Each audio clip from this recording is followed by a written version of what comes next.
Time once again. It's Sunday. I'm taking on all comers here at 3+0 Blitz. Over 50 challenges already. We absolutely love to see that. And yeah, looks like we're good to go. We're both on Twitch and YouTube as usual. Broadcasting on both sites. I'm just waiting for the Twitch broadcast to kick in because I definitely see that we're on YouTube. Let me refresh Twitch. Before I start this first game, I'm just a little paranoid of technical problems, but I think we're good. So I am going to fire this up. Oh, 63 challenges. Excellent. KnowledgeHaver, you're up first. Hello, everyone. A lot of chess going on today, right? There's the Fisher Random World Championship. There is the ongoing Women's Candidates Tournament, another World Championship cycle. I know in the Fisher Random, hey, thank you, KnowledgeHaver. I'm gonna decline this gambit. Sorry, I didn't take your gambit pawn. Right before I went live, there was a very exciting game going on between Hikaru and Nepo. So I was kind of curious. You guys will have to keep me updated on the result. And hopefully it doesn't spoil it for someone because I'm kind of curious what's going to happen in that game. But we had bigger fish to fry. We had to go on Lichess to do Lichess plays. So I'm very happy to be here. Somewhat of a Halloween-themed Lichess plays, I guess. Maybe I can try a Halloween Gambit once again. I think we played one last week. I got the pumpkin in the background. I'm putting in some effort for Halloween. A little bit. Hello, Ecstatic Broccoli. Good to see you. Greetings, Thunderfire. Learn, practice, improve. No words. Cooper. What's up? Yuff. Also, Amateur Chess. Mr. Blind Spot. Vince Vance. Nature. Sedant. Centervac. Great to see everyone here. All right, let's play Rook C8. And greetings to our YouTube viewers as well. Just as a reminder, anyone can challenge. There's no priority given to if you're a subscriber or not. No, we don't do that here. This is Lichess. This is open and free for everyone. And it's a beautiful thing. Thanks to Lichess for setting this up, making this happen. Hello, Akash. Akash was asking if we're starting at the usual hour. Yep, at least for me, for Lichess plays, this is my usual time. Okay, White's playing real solid here. This is good. I'm going to rotate the knight to c5. Greetings, Ryan. Yes. Yeah, I remember you from last time. You were, I think your username had something gamer in it, and you were AFK for the first game, but then we got a rematch at some point. Hello, Matthias. Also, Trent. Webster asks, does John ever lose to these sub-2000s? You know, it happens rarely, but it does happen. Every once in a while. Once in a blue moon. It does happen. That being said, I don't think I've lost for a couple streams. 2-3 streams. So it's time. I'm expecting one of you to step up today in a big way. Let's go e6. Queen b2, I'll play f6. Despite f6 looking like a weakening move, I actually think that kind of helps me just gradually move up the board. Okay. Maybe here. I actually kind of like the look of this move. Knight e5. I'm okay with a potential doubling of the pawns because I think I get nice pressure here and here.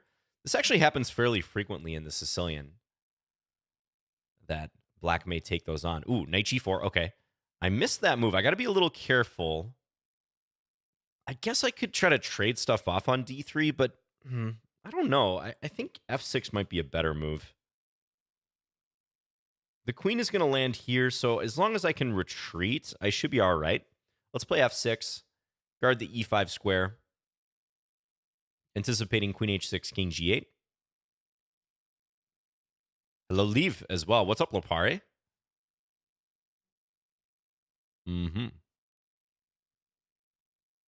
Hello, Minnesota Nice. Why are there so many blunders in Fisher Random? Well, I think it's just the nature of the beast. You know, you're throwing even very, very good players into unfamiliar situations. They have to fend for themselves without opening preparation. And that's difficult even for the best in the world. 100%. Still very difficult. So that combined with the relatively quick time control and all the games that they're playing, powder keg for mistakes, which is, you know, why a lot of people are taking a ton of interest in Fisher Random and what makes it exciting. a ton of people, I mean, like this Fisher Random World Championship. I think Fisher Random itself, historically hasn't got a lot of traction beyond like these big events, but maybe that'll change at some point. Who knows? When is a good time to get the Christmas tree out? I would say end of November. End of November would be a good time to do it, a socially acceptable time. I'll try to play a little bit faster here. We're speeding up. We're both under a minute. KnowledgeHaver playing very solid. I mean, not giving me much to work with here. I think pretty good play. I could throw this check in at some point. Maybe try to drive the king over here. I might do that now. It seems like the right time to go on the attack. I have this coming as well. This looks kind of awkward for white, so I'm going to play it. Just emphasize that the bishop cannot move. All right, let's play this. Looking kind of cramped for white now. Maybe not fatal, but, you know, definitely a cramped setup here. Now, if only I could land a knight here. That would be great. But I'm going to play the rook in first. Go down to this square. Yeah, and I think I can go ahead and capture here now. Not how I like to win these games, but we are going to get the victory on the clock, it looks like. Still trying to play sensible moves, though. Okay. Thank you for the game, KnowledgeHaver. Very well played. I think you handled this pretty decently. I declined the Smith-Morrow with d3. And you held your own for sure. It looks like I can adjust my webcam a little bit. I will do that. Maybe somewhere around here you kind of lost the thread. I'm not so sure about knight d5, knight e3. Probably still completely fine. But yeah, in fact, you're somewhat better according to the engine. I felt like knight e5 was a decent solution, but no, the engine prefers your position even all the way up through here. Maybe f3? I was thinking you might go queen h6. Wants you to go queen h6 and then f3. Perhaps solving this issue on the file sooner would have been wise. Okay, thanks for the game. Appreciate your challenge. Okay, everybody, HZ. Good luck to you. Second game of the session. We're going for 2 hours today, guys, just as a reminder. That's our usual Lichess plays duration. D3 is Mark Esserman's least favorite move. Aha, I could see that, yeah. The famous Smith-Morrow expert. He doesn't like it when people decline the gambit. Are you there, everybody? Maybe not. Okay, you can always re-challenge. We'll go on to the next game. Hey, Quarter Horse. Okay, I know Quarter Horse. Good luck, and have fun. We'll see what Quarter Horse throws at me. Since I know this player, I'm going to try to mess with him a little bit in the opening. I'm going to play a move that he loves to face. Just kidding. Okay, all right. Let's go f5 now. This is the so-called Clarendon Court defense. You guys know I like my Gingy Indian defense, so it has some like vibes of the Gingy Indian as well, like f5 to control the e4 square. Get the knight up thereafter. All right, Talan on YouTube is excited for the stream. Yeah, thank you. Appreciate the enthusiasm.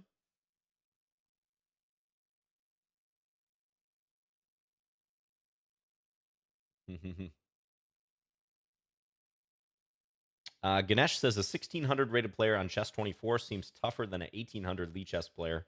Why is that, John? Well, I think you're one of the few people that plays on Chess24 or maybe has an idea of how the ratings scale. I actually don't even know that myself. But I'm going to take your word for it. Probably, since Lichess is a much, much larger site, probably there just aren't as many players at like the extreme ends of the rating spectrum on Chess24, whereas on Lichess you get all sorts of players. So that would be my rudimentary guess as to why that's the case.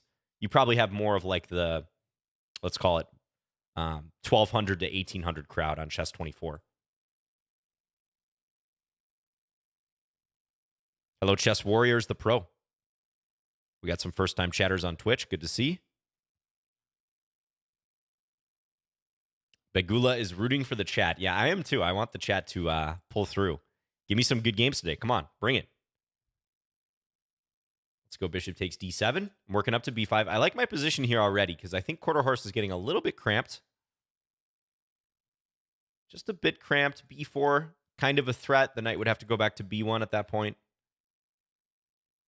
So I think I stand a good chance of encircling this pawn on d5. Oh, thank you, Tano. Very kind of you. You like the stream style.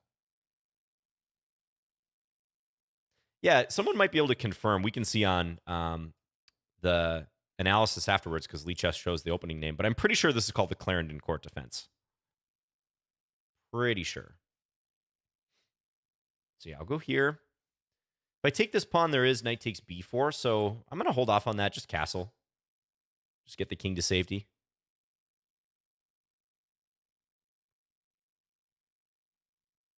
Fischer Random World Championship should be classical. That would be interesting. That would definitely be interesting. I'm going to send the bishop over here, try to be sneaky. I don't know, though. How much interest would a classical Fischer World Championship have? Maybe we can gauge it based on the current event in Iceland.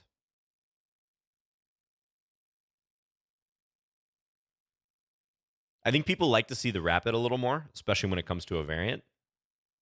But it would be interesting. There used to be an event in Germany, in Mainz, I think. Mainz. For many years, they had a 960 tournament. I remember like Anand won it one year.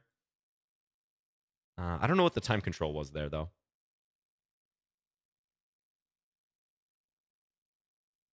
Hey, what's up? Have a donut. Thank you for tuning in. Okay, this knight's undefended. Can I exploit that? I could go here, but I think I'm going to play here. This looks almost like a Benko Gambit now. I'm getting some Benko Gambit vibes. I feel I'm ready. I'm pretty close. I'm not quite ready, but I'm pretty close to taking here because if I do this, there's this in-between move, right? So what do I need to do to solve that issue? Maybe rook b7? But still, that doesn't quite satisfy my requirements here. I'm actually going to go back. I'm going to go back to threaten knight takes d5. And if the queen comes here, I was thinking queen b7.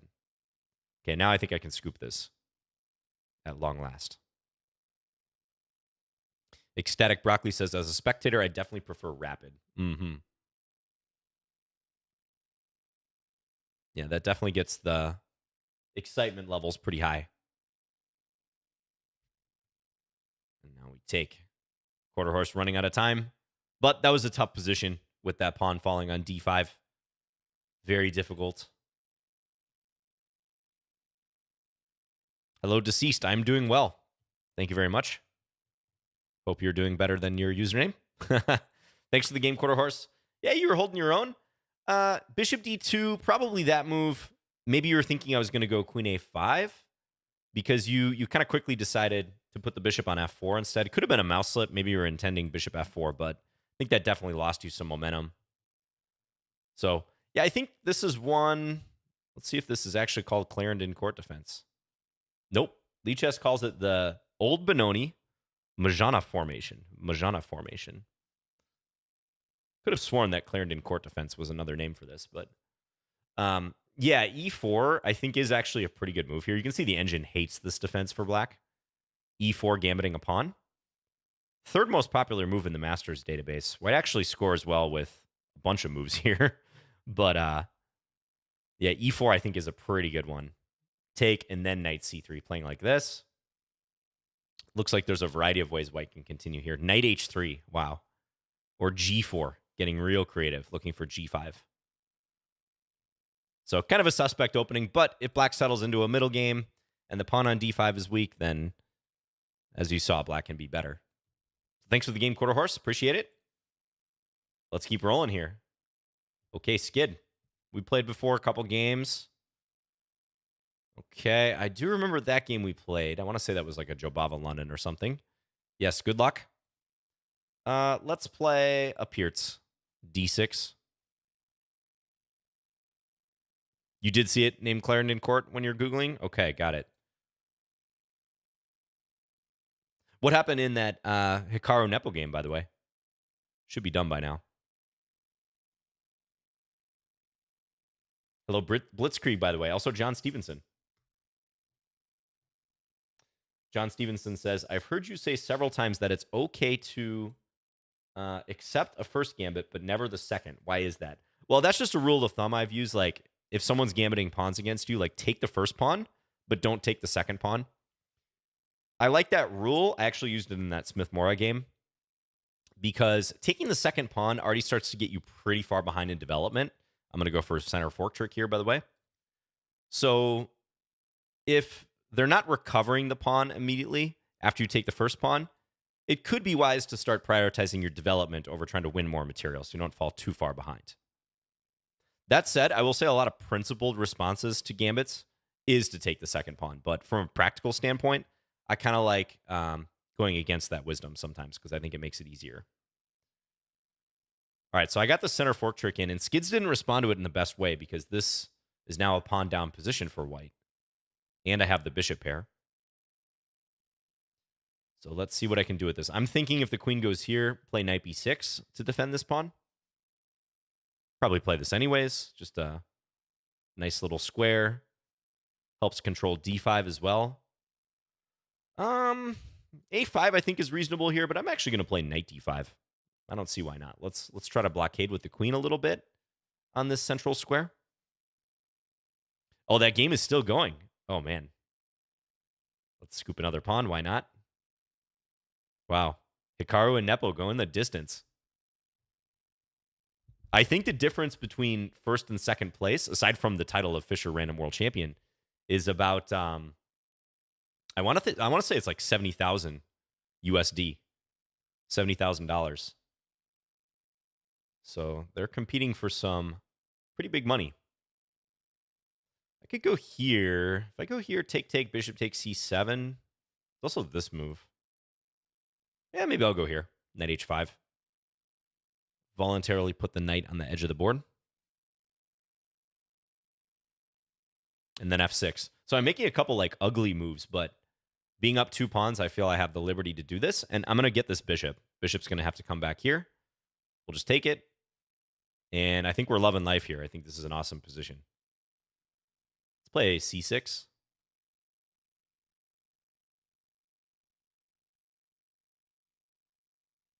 Yeah, and there's also the global championship coming up. Oh, queen e2 I didn't see. I didn't see that I would lose this because I can't go here. All right, all right. Let's go here, I guess. And then play king h8.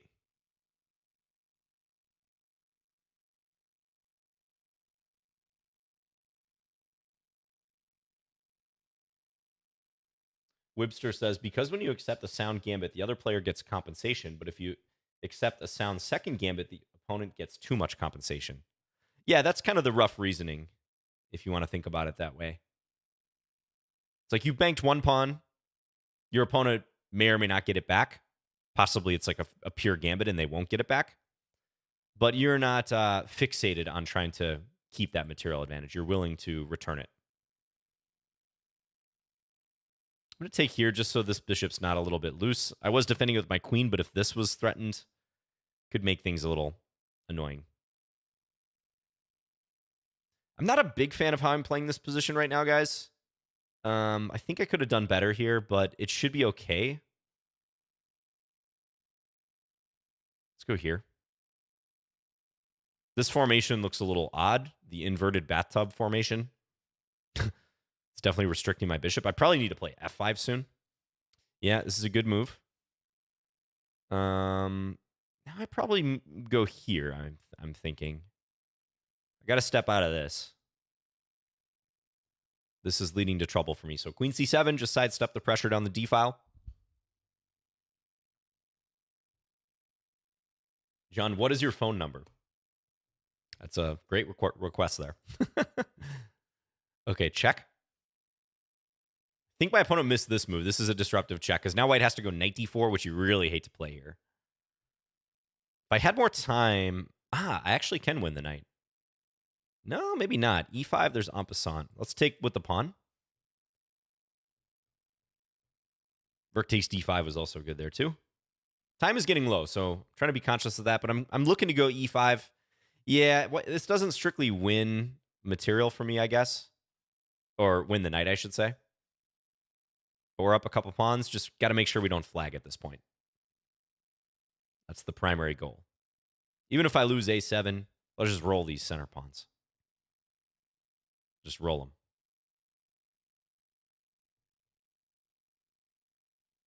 Expecting an exchange sack. Ooh, maybe not.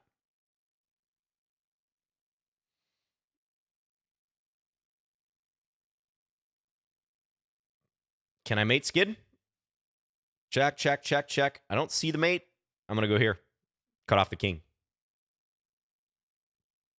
Maybe white could have tried king h6, looking for a back rank mate at the end.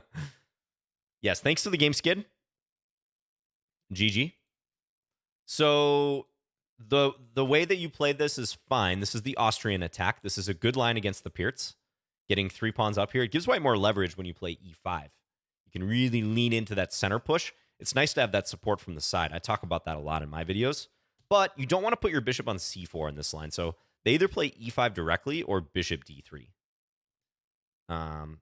Or bishop e3, apparently, too. So you can see the Masters database. Guys, I reference the Masters database constantly. This is the tool I would recommend when you're browsing the tools, using the tools on Lichess, when you're trying to improve your opening, even before clicking on the engine. You know, the engine's great and all, but the engine is not that useful in the first, 5 to 10 moves, especially in a standard opening. Default to the accumulated master experience, the human experience in certain openings. That gives you a much better idea of how strong players think and actually execute in positions. And you can use the Lichess database too, which is just a beautiful, beautiful tool. There's millions of games, hundreds of millions of games in this Lichess database. I think by far the largest sample size of what humans do in chess that's publicly available anywhere. Probably even privately available too, because this database gets constantly updated with new games. So make sure you use these features. You know, I feel like Lichess actually, in some ways, understates how useful these features are because Lichess is a not-for-profit. This is incredible that we have access to this for free. Yeah, chess.com has a database kind of like this too, for their own personal games. But I think that might be paywalled for many, many users. So when you're on Lichess, at least, I like clicking through this. There's even the player database. You can go look up stats for yourself and other players. Like if you're preparing, you're playing against a friend or something, you want to see what they do. It's quite handy. So we can see in the Lichess database, bishop c4 is the third most popular move here. And it scores reasonably for white. But I'm going to guess, yeah, not a lot of people play knight takes e4, which I kind of think is the best move here for black. This is where I might click into the analysis engine to verify. But yeah, knight takes e4, that kind of instantly solves black's problems. And actually, you can even see that somewhat reflected in the percentages. Black also scores well with c5, but knight takes e4, scoring 51% wins for black. So, yeah, that was probably your mistake in the opening skid. I think you came back a little bit. I probably didn't play this all that well. c6, kind of a lazy move. Thank you for the game, though. I think you got some decent counterplay. Okay, MTXO. Let's do this. You got the wings. Good to see a patron here. Thank you very much. Ooh, Nepo just won. All right. That's going to set up a decisive matchup in the fourth game. I'm not really rooting for either player, but I just want to see a interesting finale. So that's why I said all right.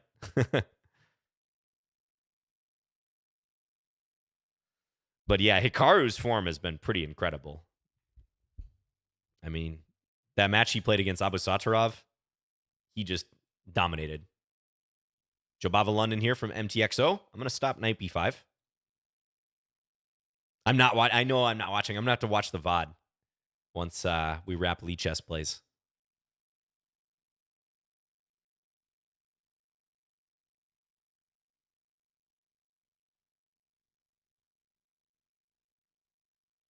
Yeah, I didn't mean to turn that into a Lichess versus chess.com thing. That was not at all my intention.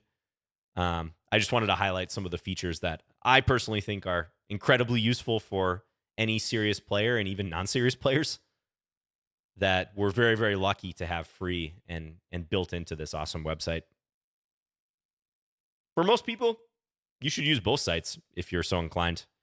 Probably, you might prefer one or the other, but there's no issue with using both.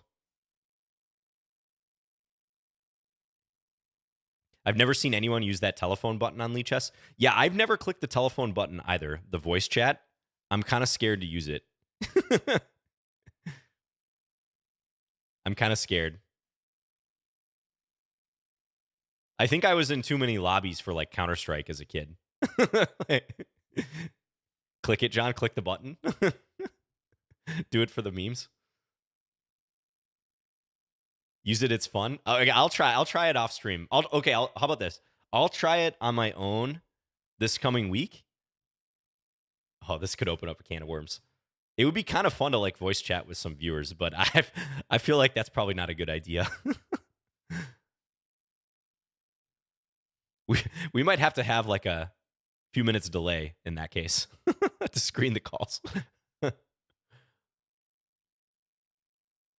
go 94. MTXO playing very well here. You do it sometimes for fun? Yeah, it's one of those things like it's definitely been in my field of vision, but I haven't ever really looked at it. I literally don't think I've ever clicked on this. CS has traumatized you? Indeed, yeah. CS, Halo.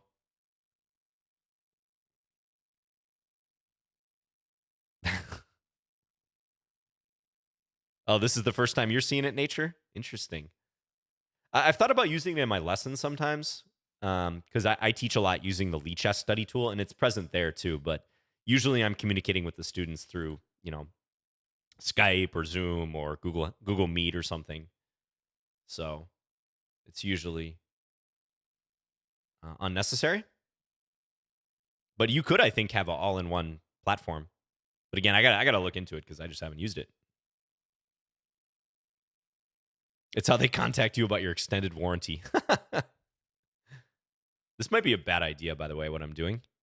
I think maybe this, Queen D1, and then Knight takes C2, Rook A2 might have actually been kind of awkward for me to defend both the Knight and the Bishop.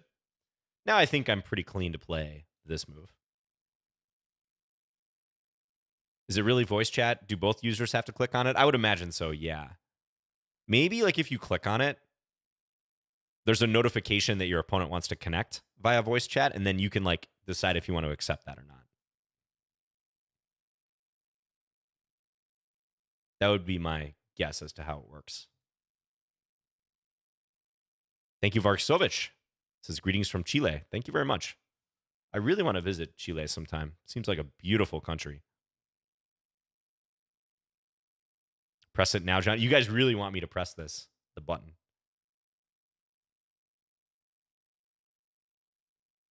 For one thing, I'm not even sure it would work with my streaming setup. I might have to like switch up the audio somehow. Ooh, F6, there's this. I shouldn't do that.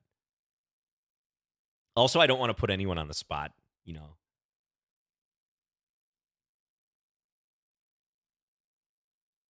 This is defended now. So I'm looking at deflections that I could potentially do here. Maybe Bishop G5. Let's just do that one.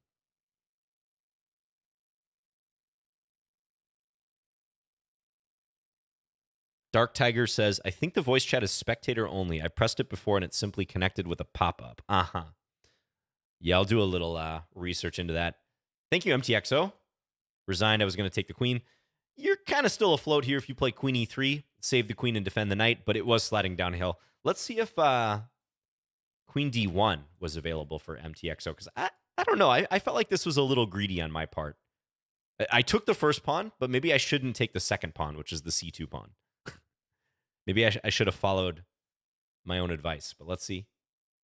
No, Engine says it's all right. Okay, so queen d1 is best. And then bishop b2. Got it. I don't know that I would have noticed that in a fast game because that is a little subtle, like an in-between move before capturing this. I think the point is if rook b1, now we take with... No, not even. I would have thought rook takes c3. Actually, knight c3. Wow. Operation Dumbo drop here. Trying to rescue that that piece on b2. That's a little convoluted. But the main thing I was worried about was like take and then rook a2. And this is awkward. Apparently my only move here is g5, a counterattacking move. I think the idea of that would be to try to eliminate the bishop and then play queen c7 to somewhat like hold this shaky formation together. But even that, yeah, g5 does look a little odd. Definitely Dave B's. So I kind of regret knight b4. I think even though it's the top move of the engine, it would have been much better on a practical level just to like retreat my bishop or something. Even all the way back here, I see no issue. Okay, thanks for the game, MTXO. Yeah, you are definitely better than your rating. So I have no doubt that blitz rating. Yeah, you can see this. This player is like pyramiding up with their rating. I like to see that personally. It's okay to have a lower bullet rating, blitz rating. Your rapid rating and your classical look closer to your actual strength for sure. So good game. Okay, Silboy. Ooh, we have one game. Did we play this last week? Yes, I remember this game. Okay, you're tough. 2,400. Good luck. Have fun. Let's bust out the A repertoire for Silboy. We'll play the Slav. The chat is rooting for you, Silboy. You have the full expectations, exhortations of the crowd behind you. Bishop f5. Okay. Pretty pedestrian position here. Pretty level. Exchange Slav stuff.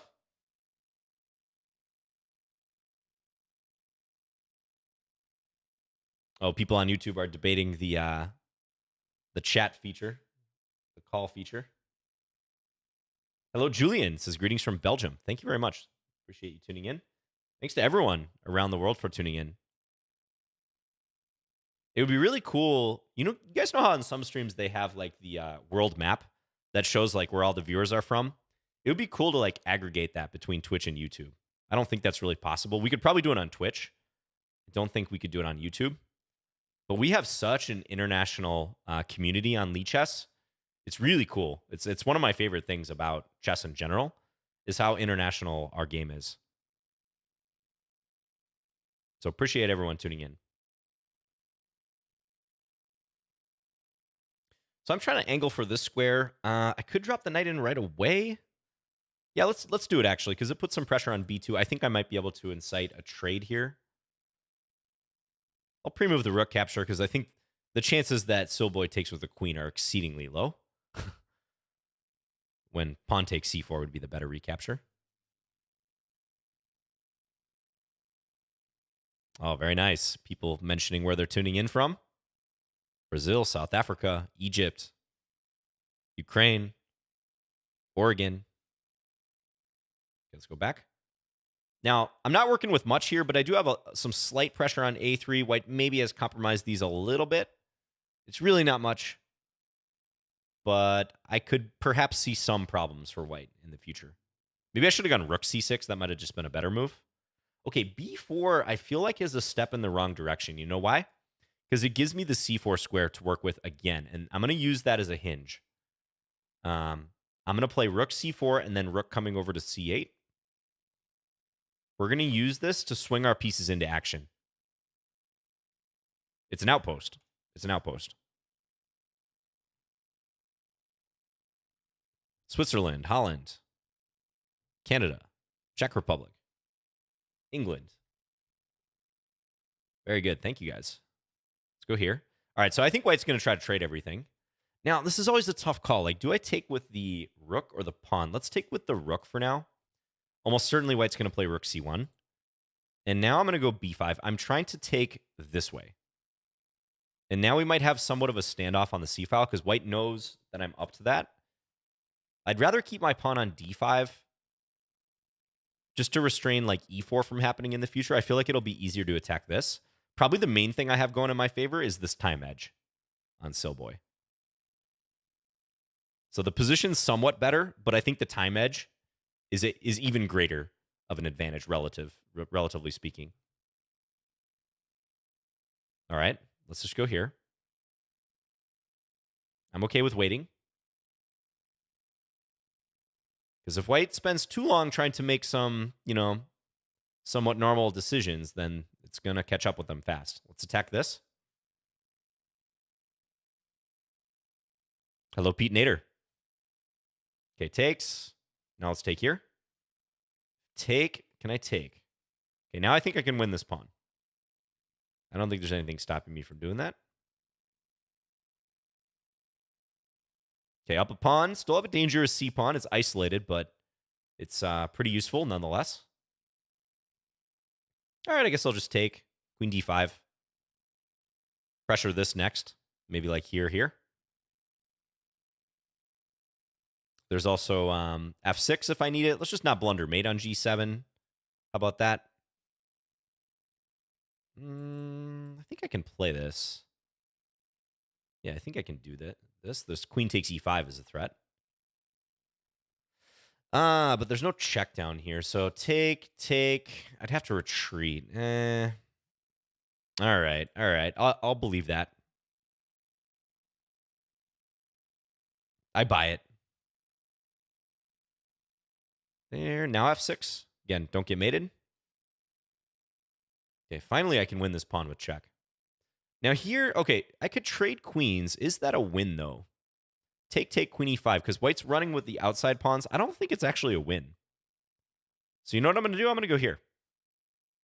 I'm going to keep this on board for now. Keep it on board. Should we get a double queen situation for the memes? Let's do it. I'm not getting mated here, am I? I don't think so. But I am threatening mate on g1. Ah, Soulboy resigned. I was hoping this position... GG, thanks for the game. I was hoping this position would come about. King h7 now. I think I'm winning because I'm threatening a mate on g1 with the 4 queens on board. And the king looks safe enough, right? Like, there's no good checks for white to give. Got all these squares covered. I think black should win here. Yeah, mate in 7, apparently. Kind of a funny way to end the game. Yeah, no double queen, Sag. Make a championship? How? I think that means they want us to play again. Abdo wants us to play again, Soulboy, so maybe you can get another challenge in. I know this is our second game, but Abdo's calling for a rematch. Oh, maybe they want an arena, yeah. Good point. Wow, look at this. I have the Lichess database open still. We're following a single game from 2018. Oh, and now it found multiple games. So that means it found like a transposition. Now on move 20, we're actually following 2 games.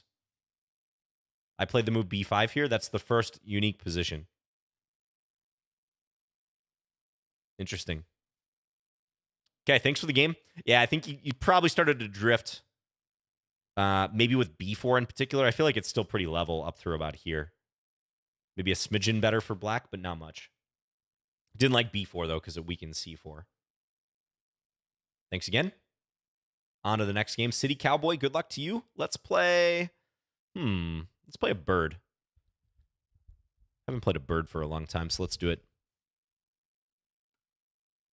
Hello, not YouTuber. I'm doing well. How are you doing?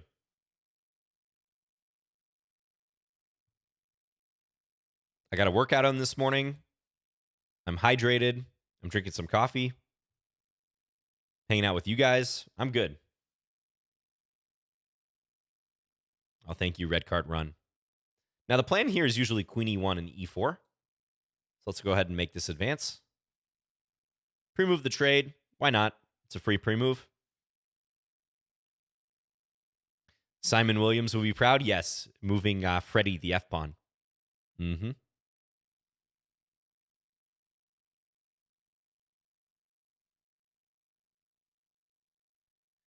Not YouTuber says, watching Lichess plays live after a long time feels great. Oh, awesome. Yeah, good to hear.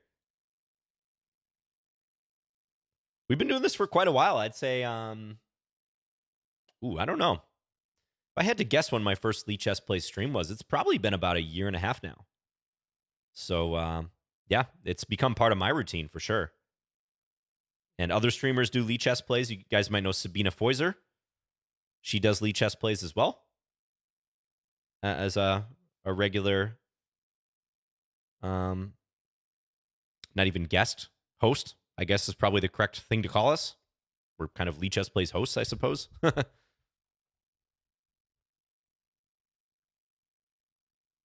Okay, there. That looks a little dangerous because it potentially walks into this e5, right?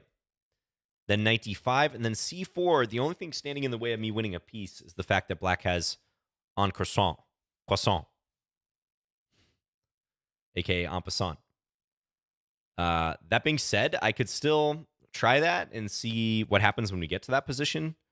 But I think I'm going to play like a more sensible looking move to me. I'm going to go here.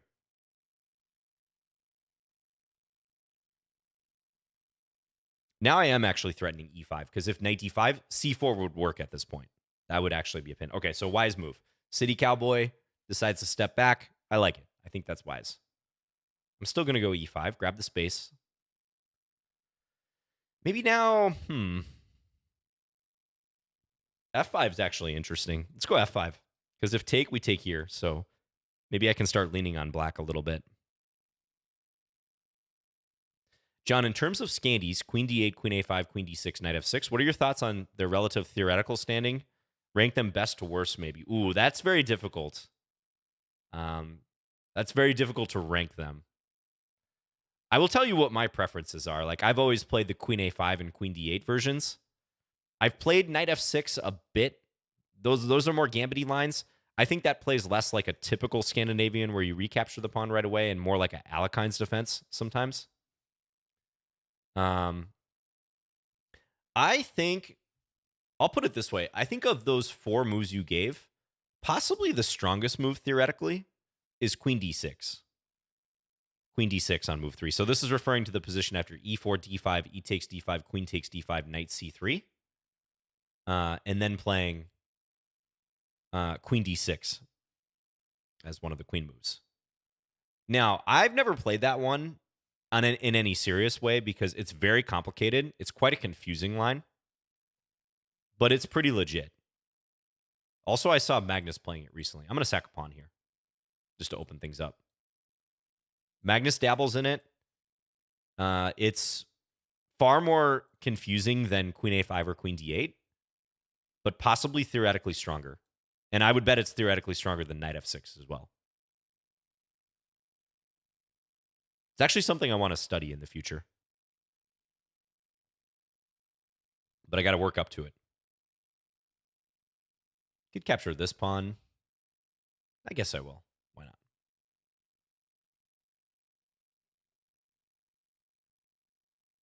Maybe e5? I think e5 is about black's only choice here. Only chance.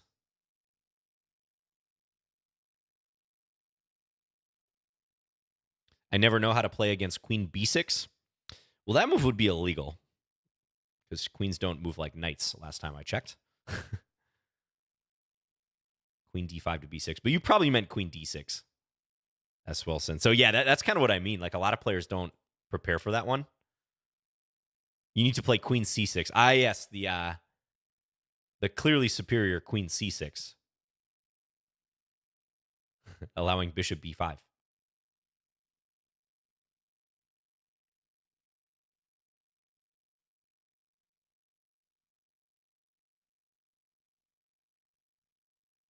All right, just trying to put the finishing touches on this game.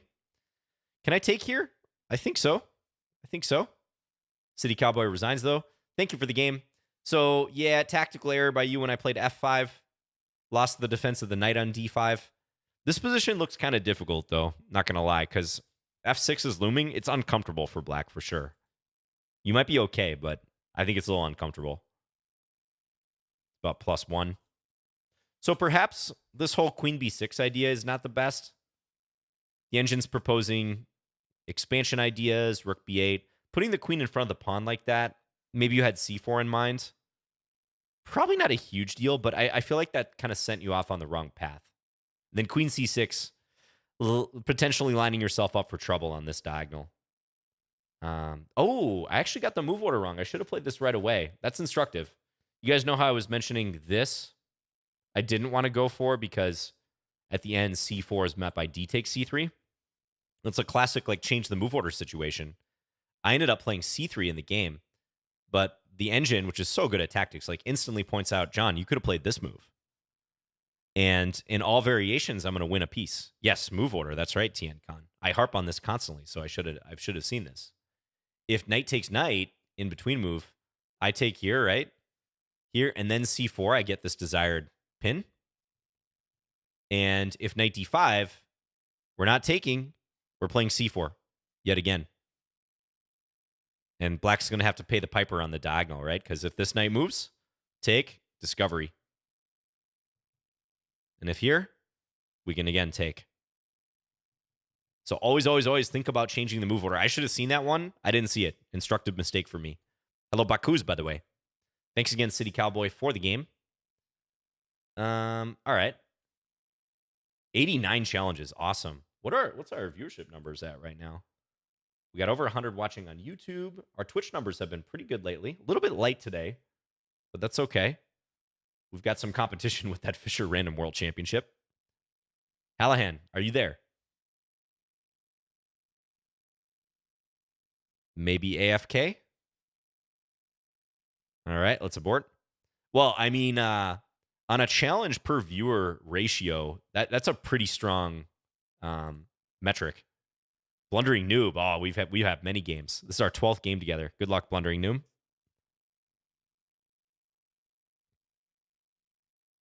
Like 40% of the viewers are challenging right now.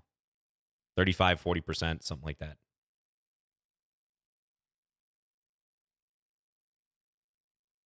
All right, I'm playing Scandi against you. Should I play a queen d6 line? Just because we were talking about it?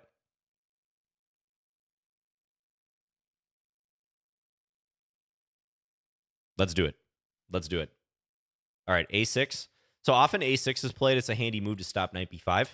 It's just kind of a weird variation because it often feels like our queen is like floating out here, you know? Let's play bishop g4.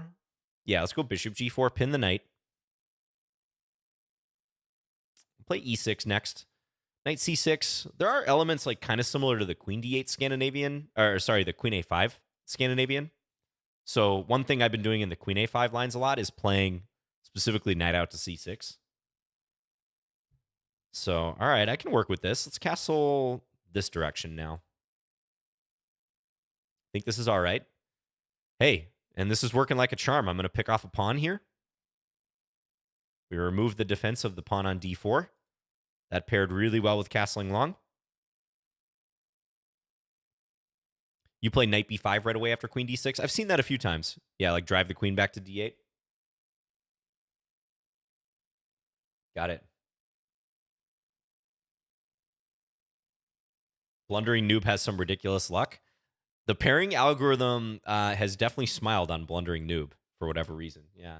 But I think Blundering Noob challenges pretty much every week, too. So they don't skip a week. All right, so we're going up a pawn here. Let's develop and defend. Just keeping an eye out for bishop takes b7 in some situation. You know, I wouldn't want to blunder. Not that I would play this, but like rook d8, bishop takes b7. When the king gets deflected, that would not be wise. Let's take here.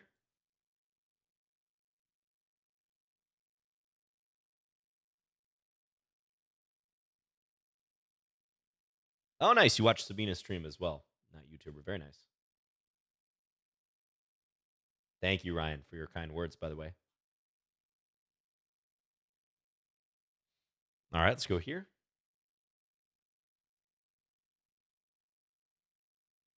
Not YouTuber says, I played bird opening once and lost. I think a lot of chess players can relate to like dabbling in these sketchy openings and then just swearing them off for the rest of their life. Like I had a stint in the early 2000s when I was like still, you know, a pretty young up and coming player where I was playing b3 on move 1 in some games. And I lost like 2 really bad games. Like one was to Josh Friedel. He's an American grandmaster. And then one was against one of my friends who's an IM, Keaton Kira. He was actually visiting and he played in our state championship. And we ended up playing in that tournament. I opened with 1 b3 and I just got demolished in both those games. Yeah, the Nimzo Larson attack. And I was like, this opening's just not good. And ever since, I haven't dared to play it in a classical game. I've only played it in like Blitz and Rapid, and usually against like much lower rated players.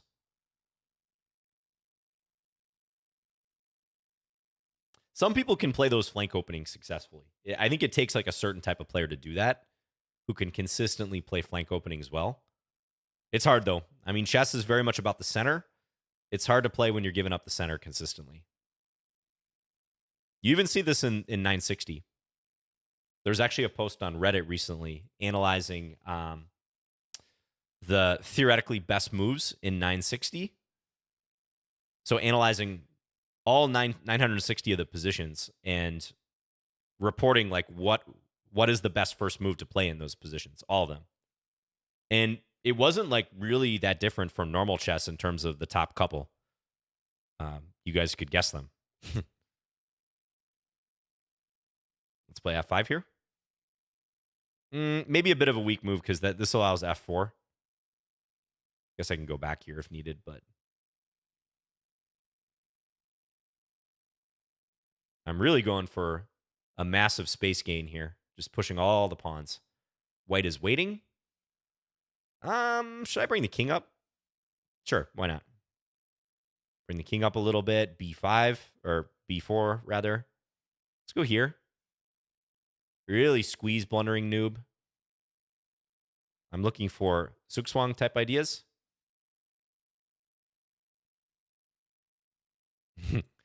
Blundering noob is absolutely getting squeezed. Looking for mates. Don't see them yet. Checking here. Let's reposition this knight for a second. Check.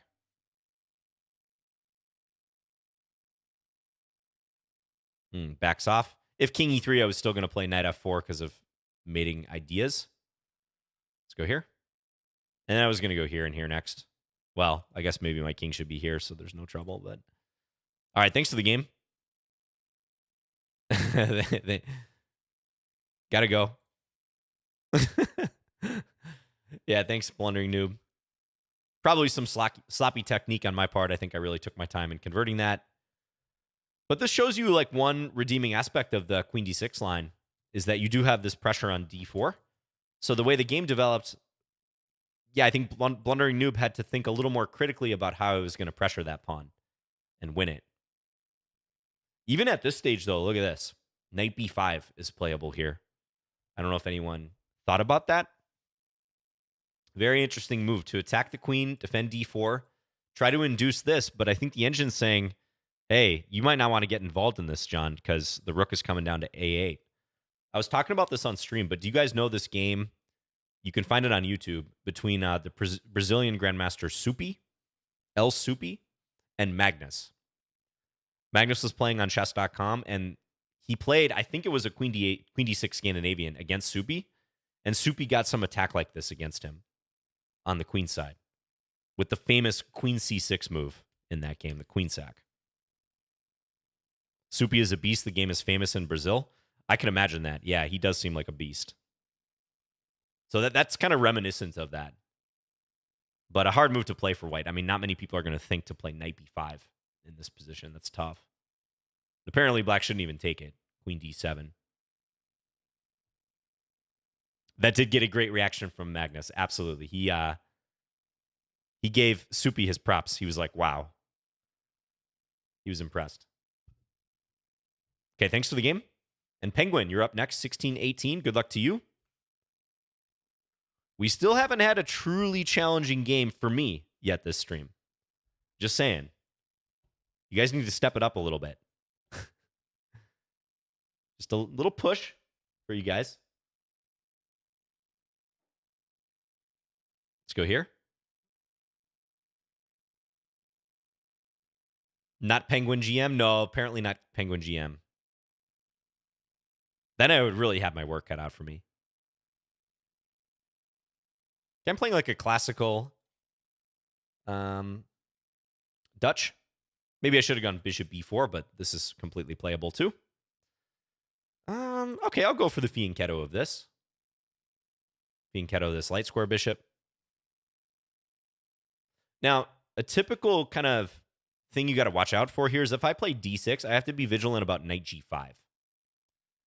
Knight coming to g5. So let me hold off on d6 for the time being.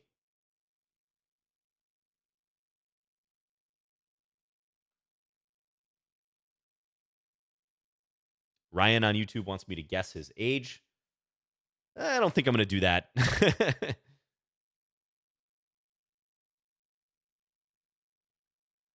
Knight a6, stop b4.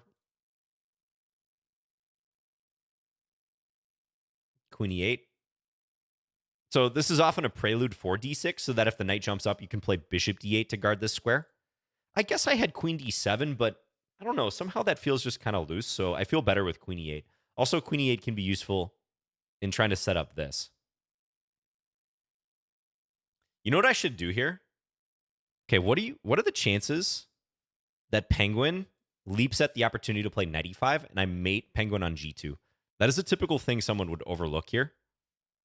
And I think white is passively placed enough, like I can take this chance that white might blunder that. Yeah, sniper bishop, exactly. Not claiming this is the best move, but it's threatening. Definitely white's under some pressure here. I think Penguin like sees the potential danger, hence why they're thinking. You could play knight h4. I'll just go back to f7 in that case. Knight h4 attacks the queen and defends here. Okay, bishop d3. If I take here, white has queen takes, so that's fine. Okay, let's go h6. Pawn h6. Say, oh no, knight e5 in the chat.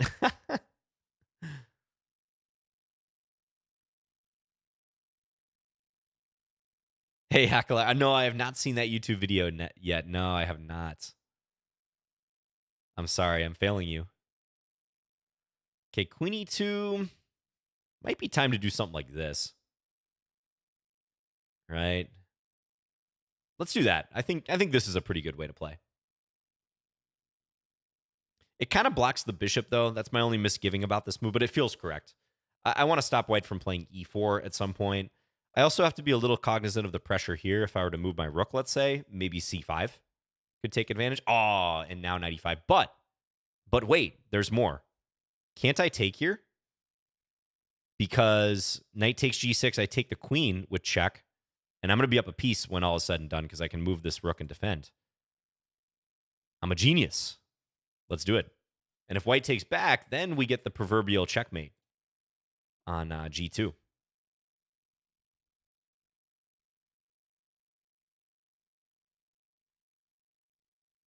Yeah, and the fact that this comes with check is pretty huge because otherwise white might be able to check me, but it's an in-between move. Very useful in-between move. Yeah. Oh, I'm not up a piece. Okay. I forgot that I was actually losing the knight back. Not even forgot. I didn't realize that I was losing the knight back. There's no forgetting in that whatsoever. That looked cooler than it actually was, right? That was like a convoluted operation that didn't even win anything. But it looked cool.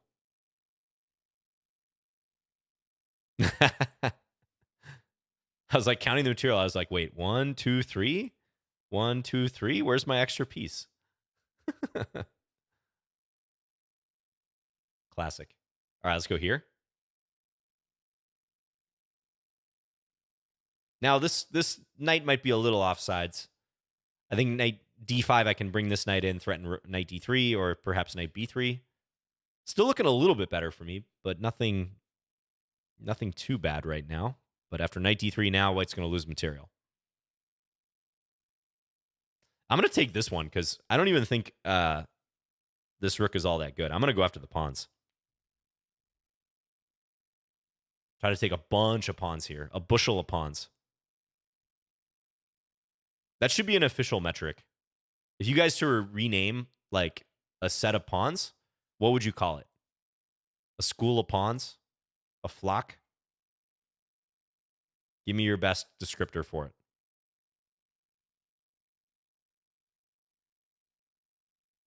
A murder of pawns? I like that. Like a murder of crows. A gaggle, maybe? A swarm?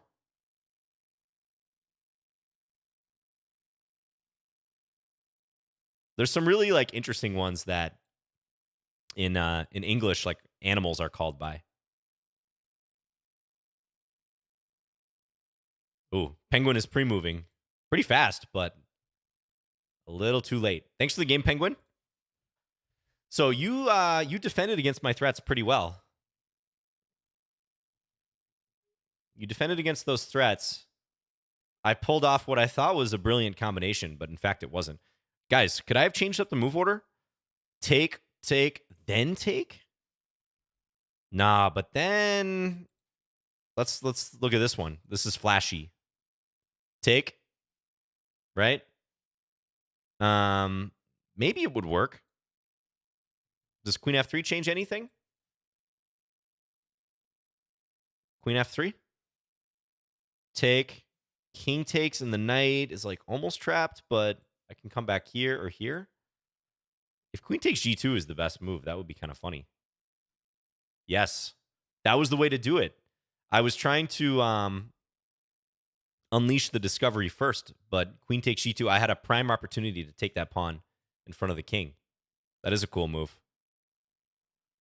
Indeed. Yeah, so in doing it this way, I'm going to win the queen back, and although I lose the knight back, like the net result is I'll be up a pawn at the end. Let's say king f1, take. Maybe White could think about taking here, but I don't think it's a good idea. How would that work, actually? Take, rook fd8, knight here, and then take. Okay, a lot of in-between moves. This one might be interesting to analyze if you guys want practice with your in-between moves, because even I was deceived. Like, I thought I was winning a piece here, which is kind of silly because I lose my knight back. Oh, am I in big trouble at that point? What was that computer evaluation? Let's see. Wow, engine says I'm like busted here.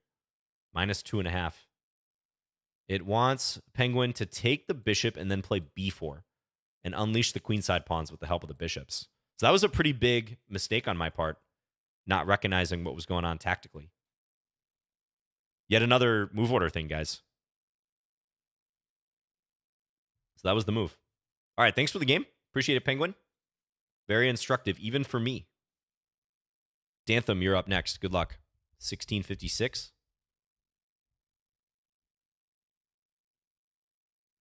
An onslaught, a horde, a gaggle. I kind of like gaggle because it just sounds whimsical when it comes to pawns.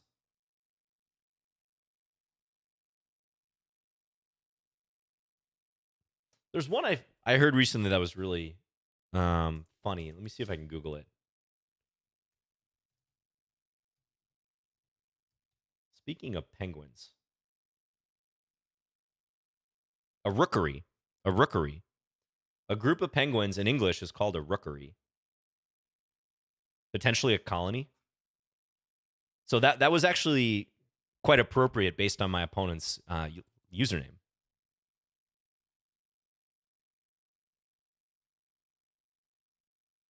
Okay. I'll play a classical Sicilian, knight c6.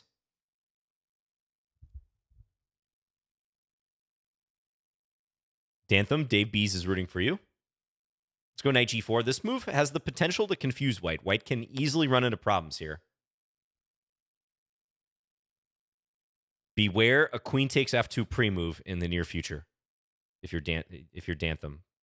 Beware. I know that doesn't make much sense right now at the moment, but watch how this could play out. Let's see what Dantham does. Beware. I have experience in this line.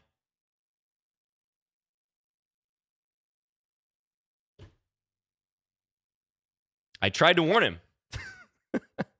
I tried to warn Dantham, yet it still happened.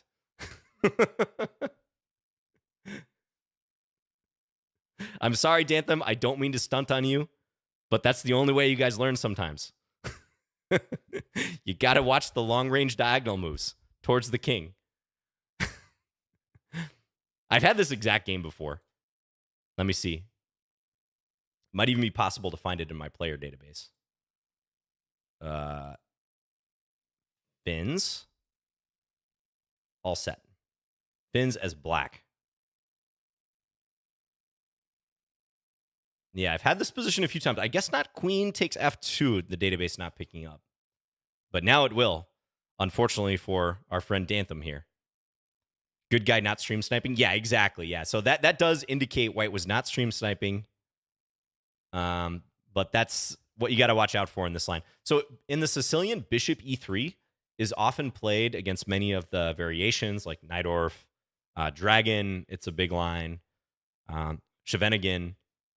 But there's some lines where you have to be very careful about when and if you do it at all. Like in the Con Sicilian, it's not good to play an early bishop e3, because black can respond with bishop b4. It's a different line entirely. And this one too, like it's a little risky in view of this move. People who want to put the bishop on e3 in this line, they typically play f3 first. So if we go to our Masters database, you can see bishop e3, comparatively low in popularity. It's down there a ways. You can play f3. I've faced this before many, many times. That's the proper way to prepare it. Rule this out. So I'm sorry, Dantham, you were sacrificed here, but you won't make that mistake again. Thanks for the game. Okay, red cart run, 1357. This reminds me of the famous book. What is it? Run, spot, run? Run? Run, spot, run? I say famous book, and then I can't even remember the title. Let's play a Caro-Kann.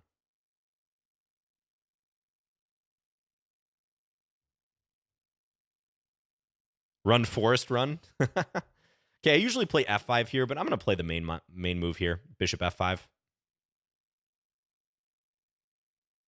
Did I say f5? I usually play c5.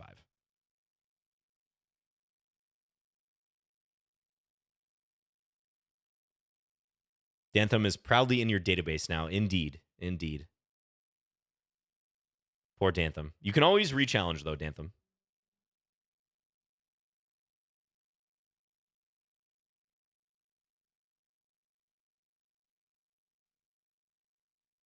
All right. Let's take this. Then I think I'll take here. Why not? Capture the pawn.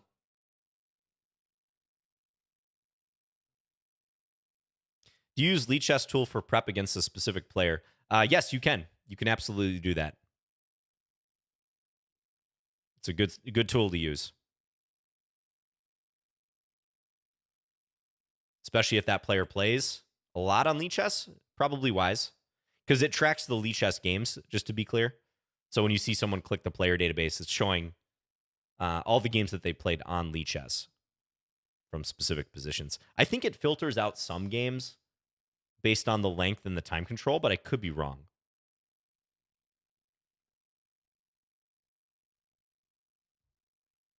Okay, knight d5. We'll just stick the knight in.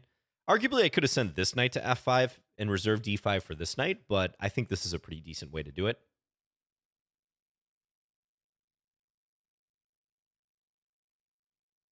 Okay, bishop e7. I think black's pretty comfortable here. I mean, nothing too exciting going on yet. Maybe white will play knight e4. But I have this square firmly in my control. This is a backward pawn. But then again, white does have two center pawns to my one, so it's not anything white has to panic about.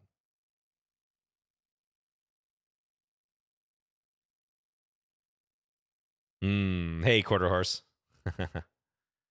Ooh, blunder. You don't have enough defenders of that square. Red card. Maybe I should have taken here first. I don't know, because now there is knight e4.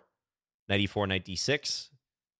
But for the inconvenience, we're willing to allow that to be up a piece.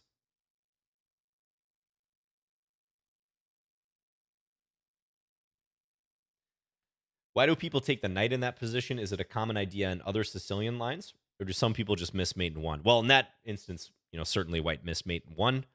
But yeah, it is actually like fairly common to see amateur players playing knight takes c6. The accepted wisdom, by the way, is that you shouldn't generally play that if black can capture towards the center. We're talking about that last Sicilian game. However, there have been some interesting like engine games recently where that's been like revised to some extent in certain positions. So I have seen the stockfishes of the world selectively use knight takes c6 on the white side of an open Sicilian pretty well. I'm going to go f5 here, try to fight back. If red card plants this knight in on d6, I'm probably going to contest it, go here. Just look for a trade. I have this defended, so no big deal. And now maybe chase. Okay, white's keeping the knight. And I'm just going to reroute. I've successfully prevented this knight from getting back to d6 because I control this square.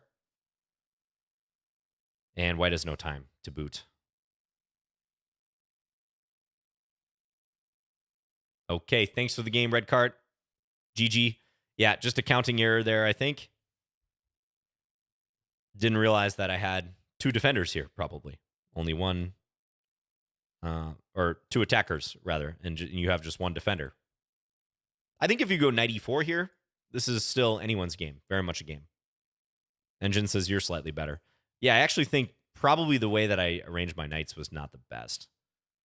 Like this. If I didn't even send that knight there, I don't know that I would have done that in hindsight. Like maybe knight f5. Yeah, this looks much better. Because I don't actually need to occupy d5. It's fine that I have control of it. It might be better to leave d5 unoccupied so I can pressure that pawn. Okay, thanks again. We still have a lot of challenges here. 77 challenges. Great to see. Ed Glow. I'll play d4 in this one. John, where do you follow Engine and email games? I hear them mentioned sometimes, but I don't know where to look. So Engine games, you can follow like the TCEC. That's the ongoing like Engine, I think, World Championships, like de facto World Championships, basically. They actually broadcast on Twitch constantly. So there's always Engine versus Engine matchups going. Also, one guy I'd recommend following, if you use Twitter at all, the English Grandmaster, Matthew Sadler, he tweets constantly about Engine games and like interesting stuff that's happening in these games.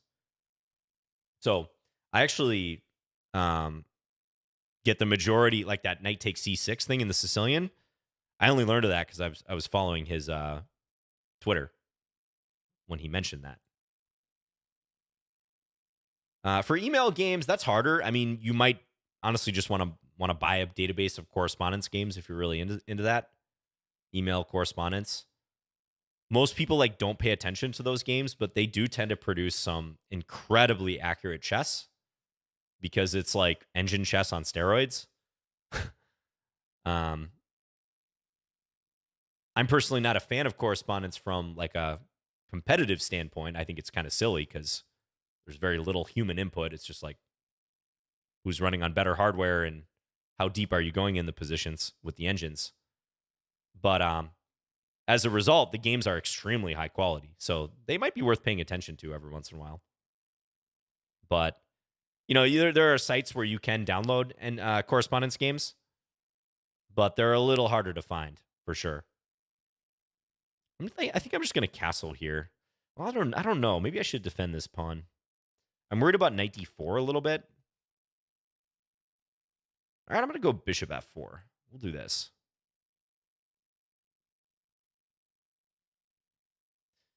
Matthew Sadler also wrote a book about it. Yeah, that's right. I think he's written a couple books on Engine chess. One was on Alpha Zero, I know that. And the other, I think, was recently published on like trends, I think, from Engine chess. Could be wrong about that.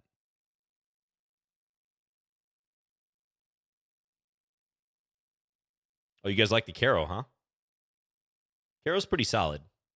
Even though sometimes the Lichess auto-analysis gives the Caro a dubious mark.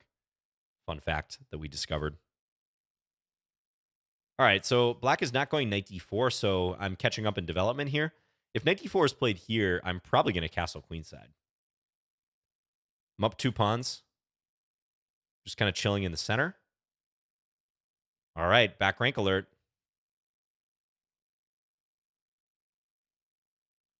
Do not blunder the back rank. Okay, bishop c5, good. Black recognizes they need to cover this a little bit better.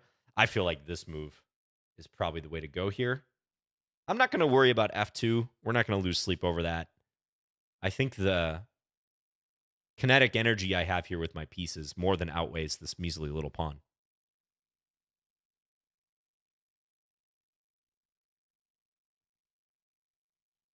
C6 is an inaccuracy. All pawns, no hope.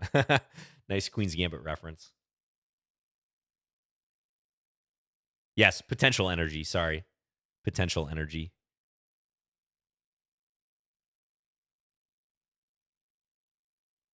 Okay, F5. Probably en passant. If take here, at minimum, I can scoop the knight. I really want to gun towards the black king, but I can scoop the knight there.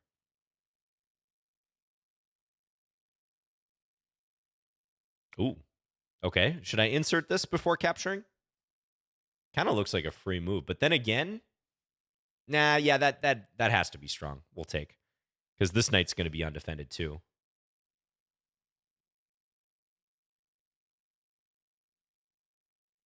Lichess engine doesn't like Stonewall Dutch either. I could see that. For a long time, the engines have not liked the Stonewall formations. Absolutely.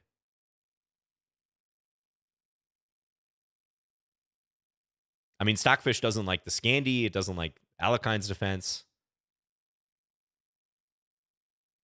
I think it's pretty well known, like E4, E5 is rated highest for the engines against E4. Even the Sicilian, I think, is a little bit risky according to the engine, like on a pure evaluation basis.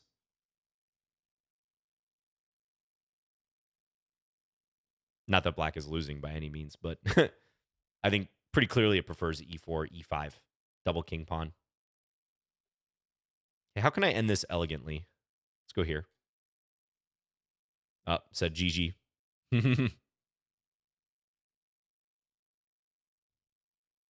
GG. So you might have had an opportunity, Edglow, for like a knight d4 move.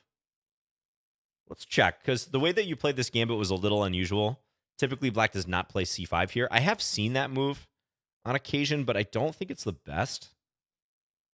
However, I don't know that I played this so convincingly that you were like busted already.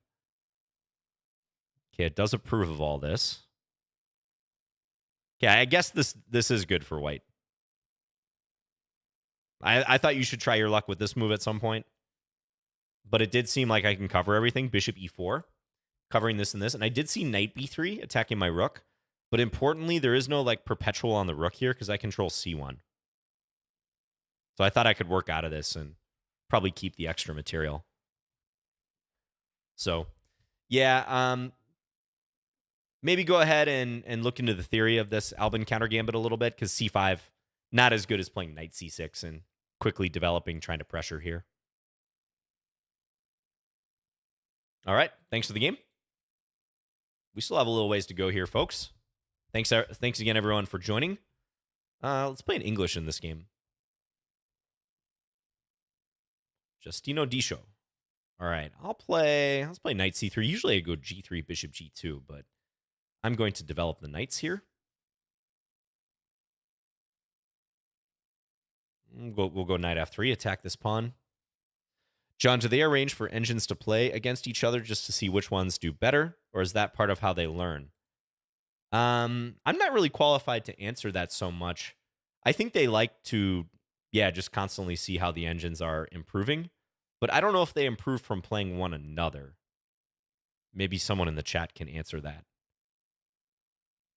But like Stockfish, for instance, you can download like the latest and like strongest publicly available version of Stockfish on the internet. There's a website for that, and it constantly gets updated. Like someone will push a new version of it that tends to be just a little bit stronger, like a couple tweaks that make it just a little bit stronger than the previous version.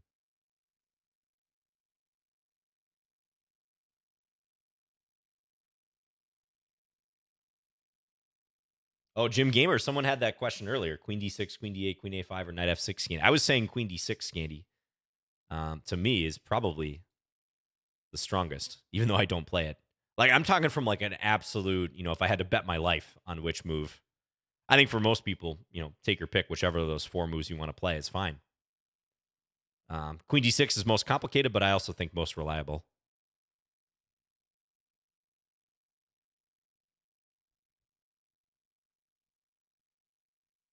So I'm up a pawn here.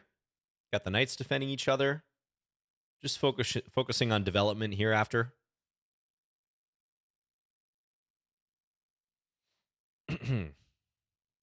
If check, I will block with the bishop. No problem.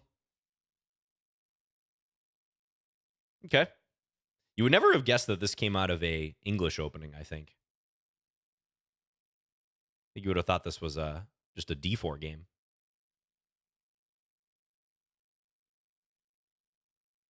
But still up a pawn here. Maybe some minor compensation for black, but black is rapidly falling behind on the clock.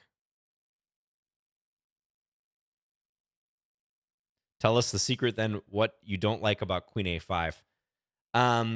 Actually, I think queen a5 is in very good shape right now, theoretically speaking.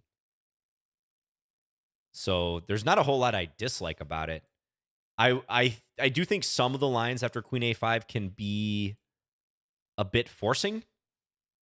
So with queen d6, I think black has more options to try to steer the game into a position that they might be comfortable relative to queen a5, where if you play queen a5 or even queen d8 to an extent, you kind of have to go along with what white chooses in some of the main lines. Whereas queen d6, I think black is driving the bus a little bit more, if that makes sense. In my experience, people don't know how to play against knight f6 Scandi. You just get equal position very fast. Yeah. I know Grandmaster David Smerden, he wrote a book on knight f6 in the Scandi, and I've talked to him a couple times on Twitter, and he says he thinks the knight f6 Scandi is the strongest line. So you're going to get differing opinions. My thing about the knight f6 Scandi, though, is usually once white reaches a certain level, they just don't allow all the fun gambits like the Icelandic gambit, Portuguese variation. At some point, like, white just doesn't allow that stuff.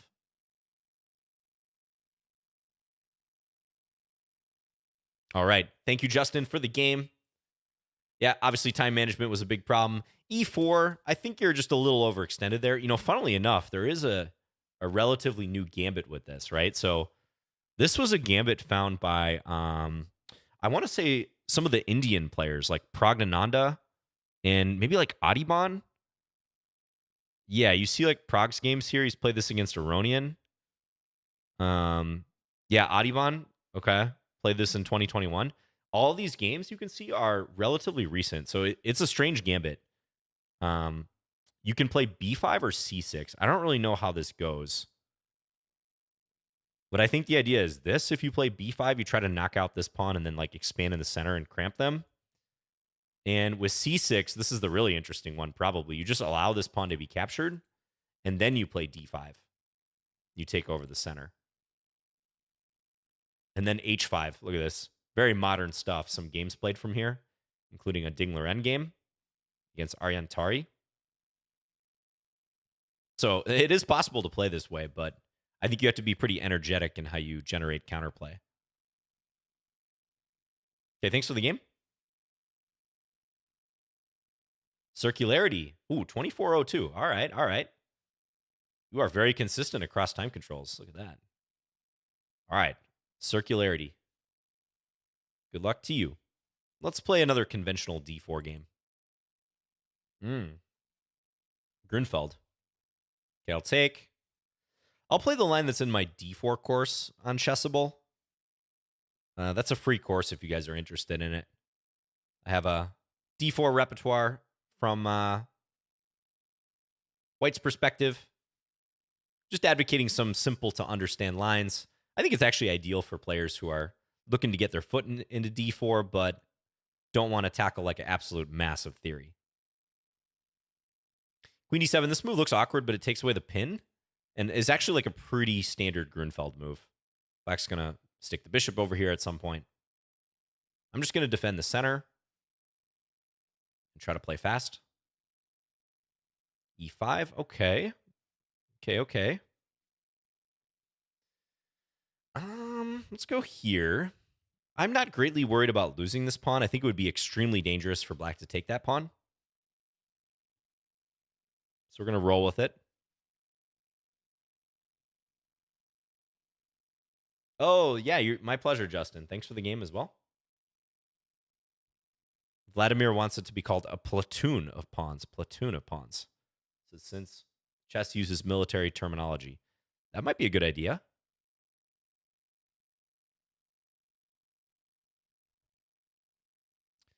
D5. Okay, so it actually would be typical for black to put the knight on D6 at some point here.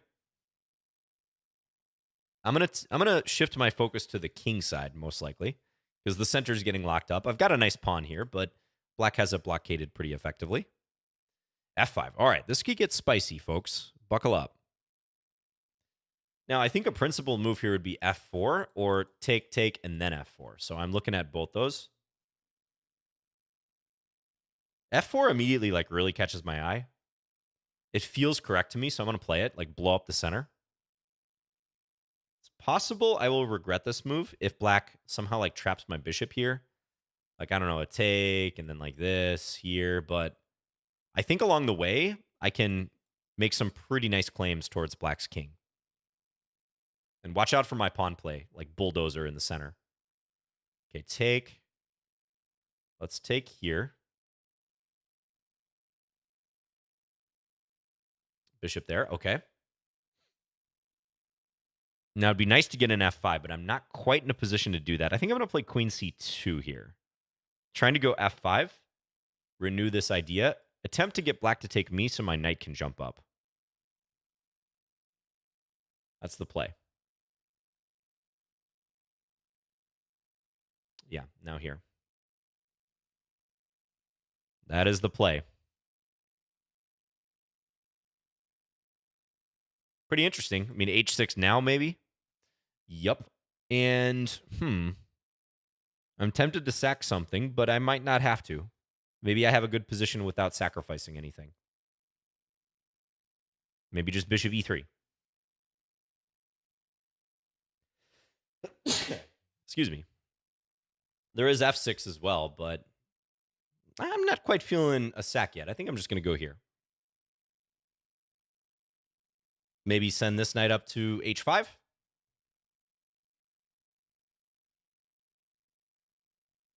Now, black can't easily put the knight on D6, so I feel like this knight is clearly misplaced here. Because it would love to be on this square specifically to block.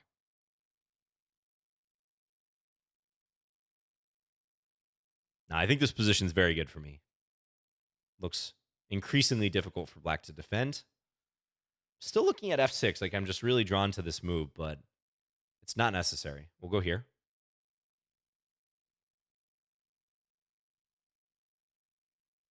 Maybe H4 to can opener this position.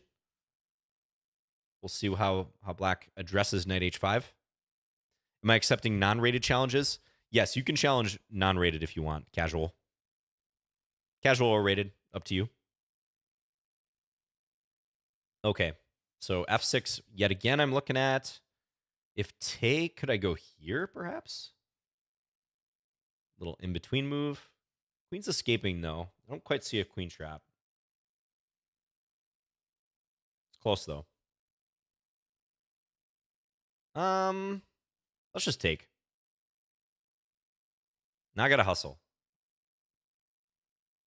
Need to play faster.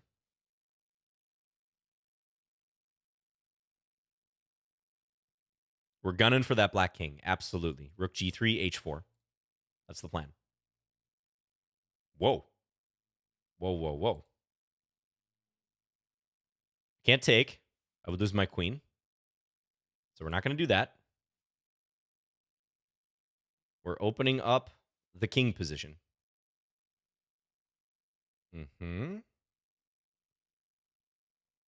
Not going to take that because of the discovery. Okay, check. This should be winning now, though. This must be winning. Take. Check.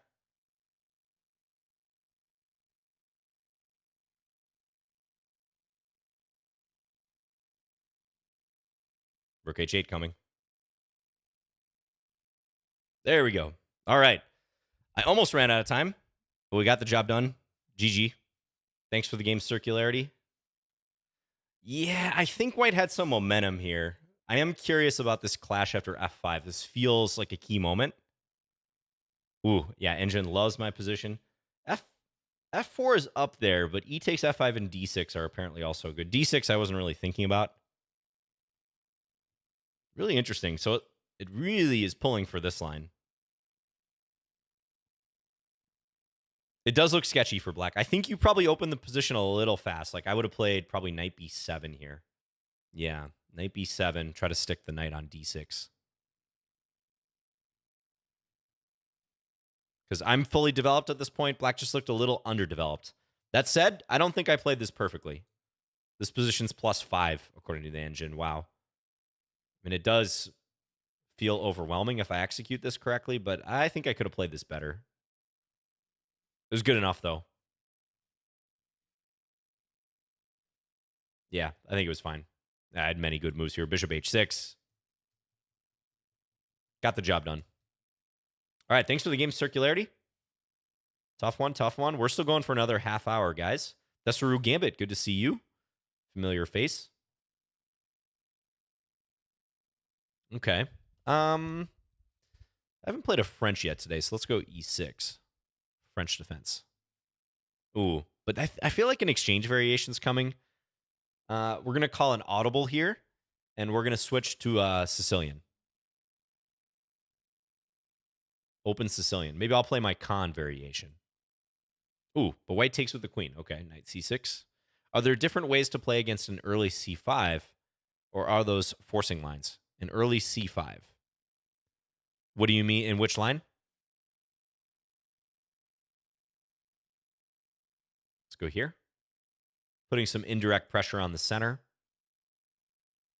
Oh, and the Grunfeld lines.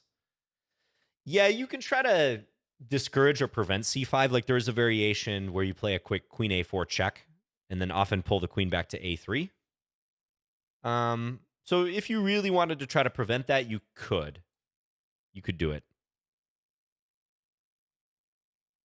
But most of the main lines in the Grunfeld revolve around white taking the center for the most part. Either C takes D5. There's also the Russian variation where you play knight F3, knight C3, knight F3, and you leave the tension between the pawns on C4 and D5. Or sorry, you take on D5, but then you don't play E4, I guess is what I'm saying. That has a lot of theory too. You know what I think I'm going to do? I'm going to go for a fishing pole idea. If you guys watch Chess Network, in a lot of his old videos, he was getting people with this. It's actually not easy for white to face because white's kind of passive in this exact position. Ooh, they're headed to Armageddon, Pizza Racer? I was wondering how that was going. Okay, queen C1. So I think white's trying to go here. Because normally I would play knight D4 at this point, which still might be a decent move. But I think bishop F4 is coming, but it's not like I can defend against that. So, you know what? I'm going to play this anyways. So if take, we get the mate.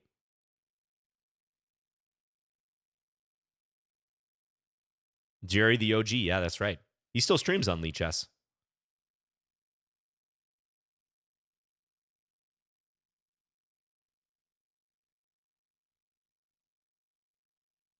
I think white has to play bishop F4 here. Don't really see any other moves. Okay, now I'm going to take. Check. And I was going to stick the knight on E5. So no incoming checkmate or anything, but we're just going to chill with the knight. Back here, defended by the queen. Kind of putting myself in a pin, but I don't see how white exploits it.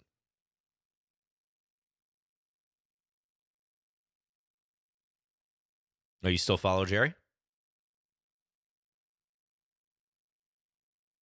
Very nice. Yeah, I see him streaming every once in a while.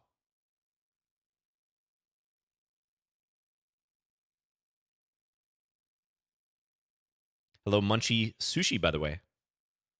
Yeah, I hope your schoolwork isn't too time consuming. Okay, queen e3. I could go g5. I could also play bishop c5. I kind of like bishop c5. Let's do that.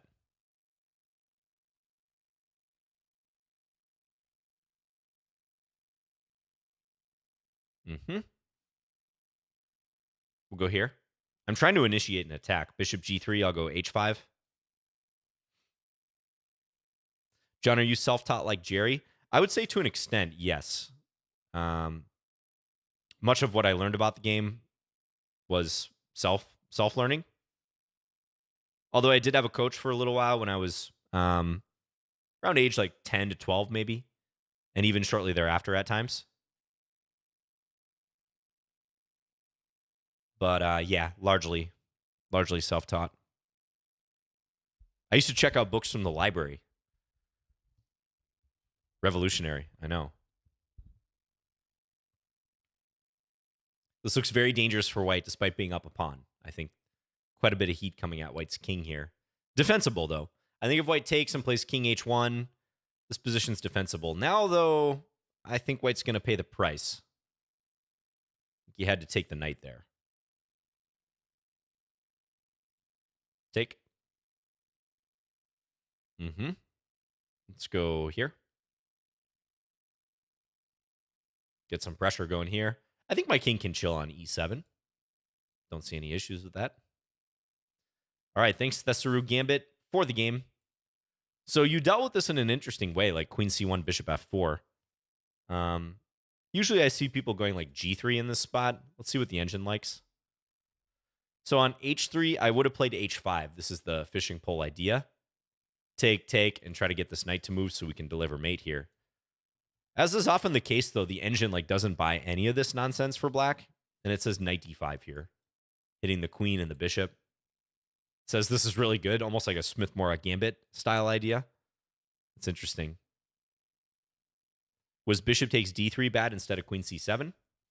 Oh, bishop takes c3. So the thing about this bishop b4 move, like, yeah, I might want to take on c3 and double the pawns, but you really weaken your dark squares when you do this. It's not necessarily the best thing to do all the time, even though these are undeniably like traditional weaknesses. Because of the way I've arranged my pawns, and the fact that this diagonal in particular is pretty weak, this isn't all that it's cracked up to be. So maybe good to know that. But it could be played. Could definitely be played. Okay, thanks for the game. Killer Rectangle, you're up next. We played a few times. Good luck, Killer Rectangle. Do you have any plans to reappear on Levy's podcast? Not at the moment. I mean, he hasn't asked me or anything. I think he's got plenty of guests lined up, but I would definitely go back on if he invited me at some point. Okay, Killer Rectangle, I don't think is there. Let's move on. Precedent, 1986. Yeah, we had that one game. I remember that one. Okay. Adhering to the rule that it's better to be a high 1900 than a low 2000. I like it. Very wise of you. All right, we'll play another like Peartz type setup. Peartz modern. Maybe c6. Maybe I can try to like hold off on this knight f6 move and guard this square a little longer.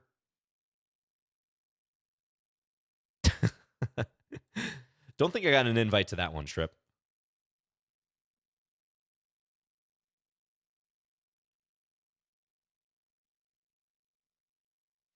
b5. So this is going to make white think twice about castling on the queen side, always. A little bit risky to do that. And I'm just not showing my hand yet. I'm not demonstrating whether I'm going to develop this knight. Maybe I can do it now, because if I play it now and bishop h6 is played, take, b4, I could win this pawn on e4.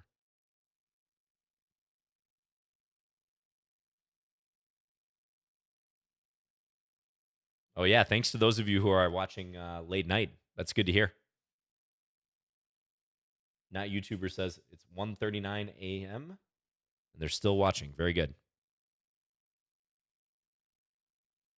Yeah, that's right, because I'm looking at my clock, like wondering how that could be. But there are certain time zones where it's like on the half hour compared to the full hour, as normal people, as the majority of viewers probably have.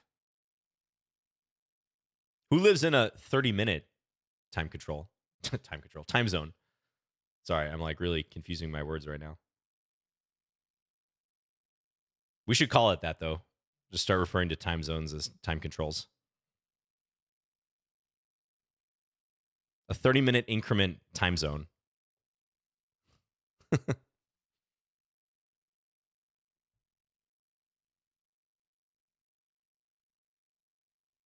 Yeah, what states in India have that on the half hour?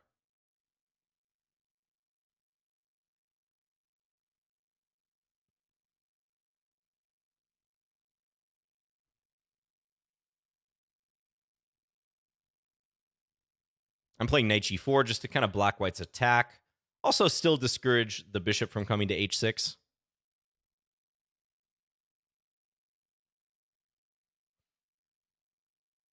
Hello, Make asks, hey, John, as someone who's mostly self-taught as well as what level... Mostly self-taught as well, what level do you think you really have to get a coach at to progress further? I think you can go for quite a while without a coach, but I think a coach would be useful if you're starting to run into issues with your own self-analysis and like diagnosing your own mistakes.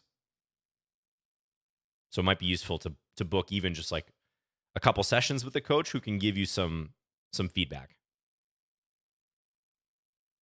Okay, I think Preston is playing this pretty well. I'm going to take here. I'm delaying developing my queen side, but I'm making some nice progress here. A4.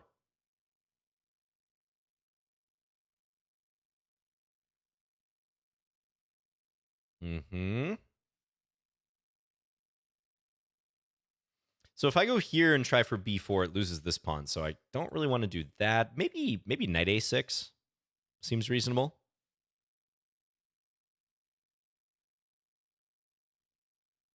Oh, no kidding. India's just one time zone. I could have sworn there were like 2 or 3 at least. Huh. Today I learned something new.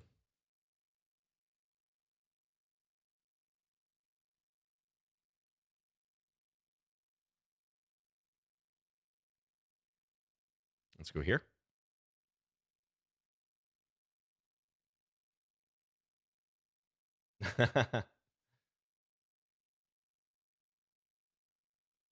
Okay, now I'm going to take... So this is starting to look pretty good for me. It's getting increasingly hard for white to keep this closed. Also, I have f6 whenever I want, which would trap the bishop here.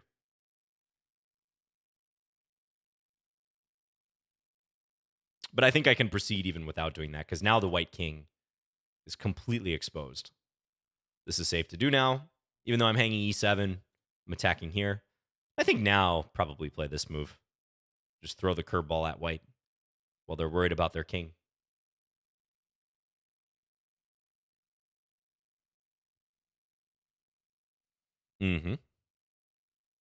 Take.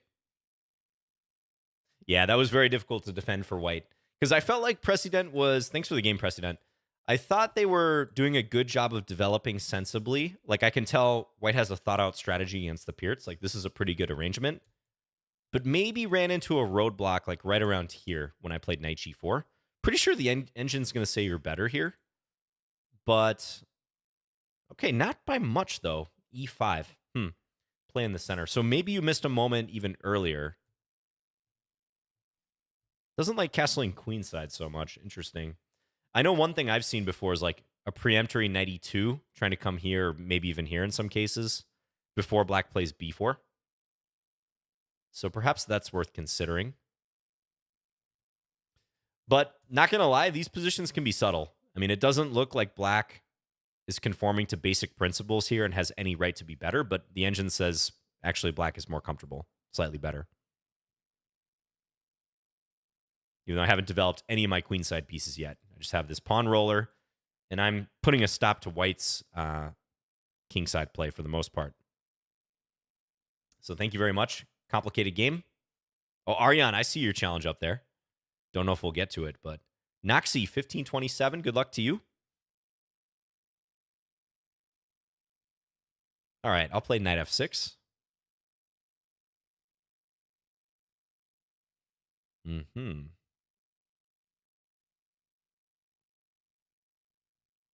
to go d6. Oh, wow, Munchie Sushi. I'm just reading your comment right now.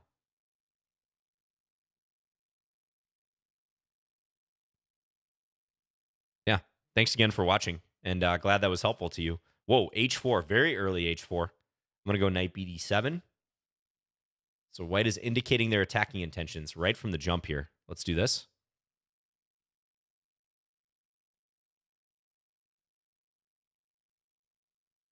I'm still blown away that India only has one time zone, one official time zone. I'm still reeling from that fact.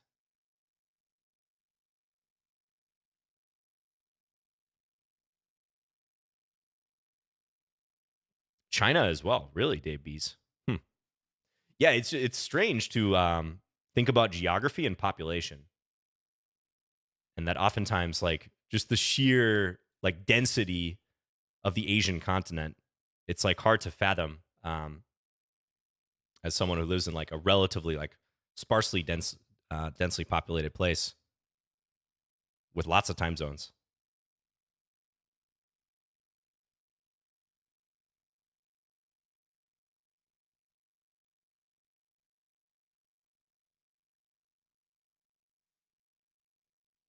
Okay, take.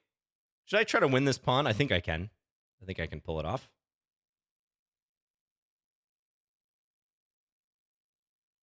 Yeah, capture here. White's going to get a couple developing moves, or maybe just one, like knight f3 or something, but no problem.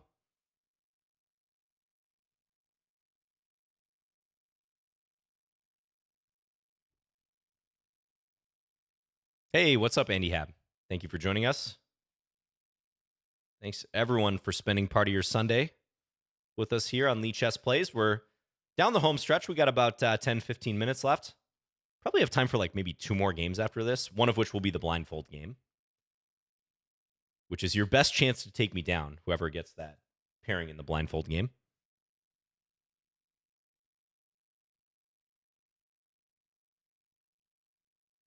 Okay, I'm going to come back here, guard the bishop, which is in turn guarding the d6 pawn. Just staying solid. Probably look to move the d pawn at some point soon. Maybe knight c5 first. I don't know. If queen e3, I think I can go rook e8 cleanly. Bishop takes d6, I can take, and that rook is defended.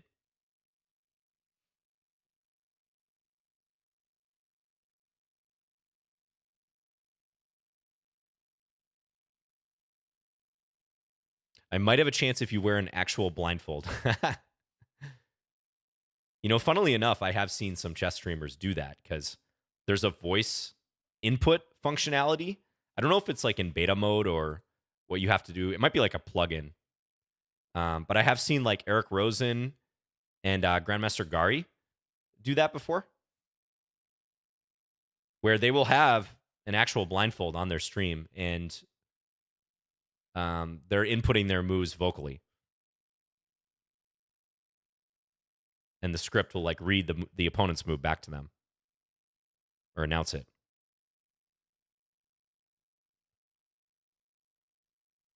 Oh, Rosen types it. Does Gari do the same thing? Maybe you do have to type it still. Oh, maybe they have their blindfold so they can see their keyboard, but they just can't see the board.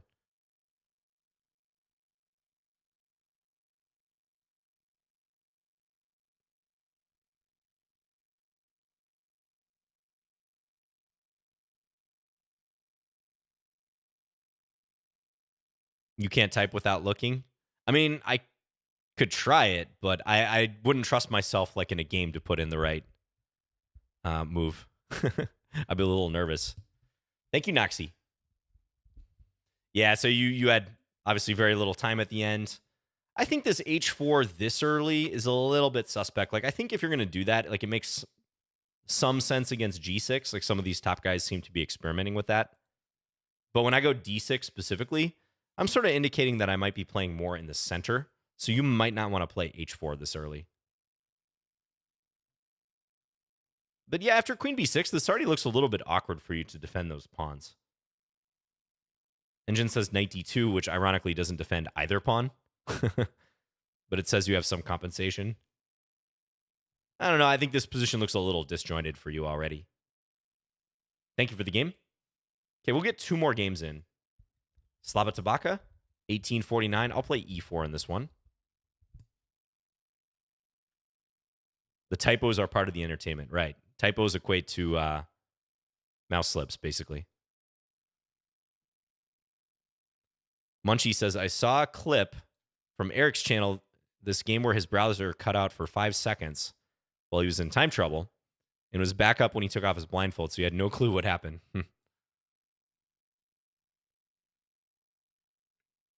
All right, this is typical Smith-Morra stuff. Now here, I think the move is e5 against this, if I'm not mistaken. I think you're supposed to go here. G6. Well, actually, I might be confusing it with the line where the pawn's still here. I can even consider moves like this or this. Ooh, I'm not actually sure what the best move is here. I guess I'll play this one. We'll try it. Looks interesting. You guys know my policy on Lichess plays. If it looks interesting, we play it. So one major thing is this pawn, it's dangerous to capture this pawn on e5 because of bishop takes f7 stuff, or even after a queen trade, sometimes there's issues. So I think I'm going to take here. Let's see which way black recaptures. And now probably this move. Go after the d6 pawn. Yeah, so e5 is mostly like a deflection attempt or an attempt to open this file. If knight takes e5, knight takes, pawn takes, I would have bishop takes f7, dragging the black's king away from the defense of the queen. So typical idea to try that. All right, Slava, Dave Bees is rooting for you. He's been rooting for a lot of members of the playing delegation here, those sending challenges, without success today. But there's still this game and the next game.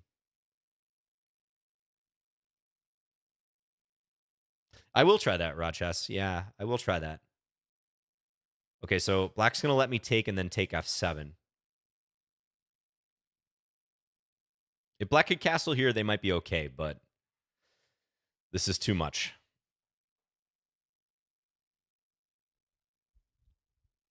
I'm not instantly winning, though. This will continue. I'm debating here what to do. I could play knight takes f7 and just allow the trade. That's like the safe thing to do. Yeah, I think it's probably best too, so I'll do it. Maybe knight g5. Also interesting. Okay. Yeah, I think this is going to be probably too much material. Just got to be a little concerned about my king. Maybe bishop e3.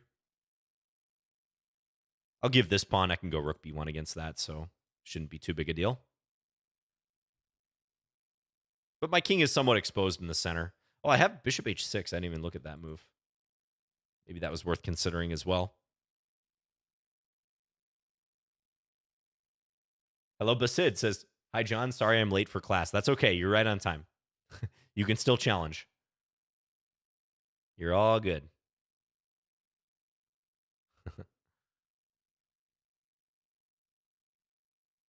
Let's go here.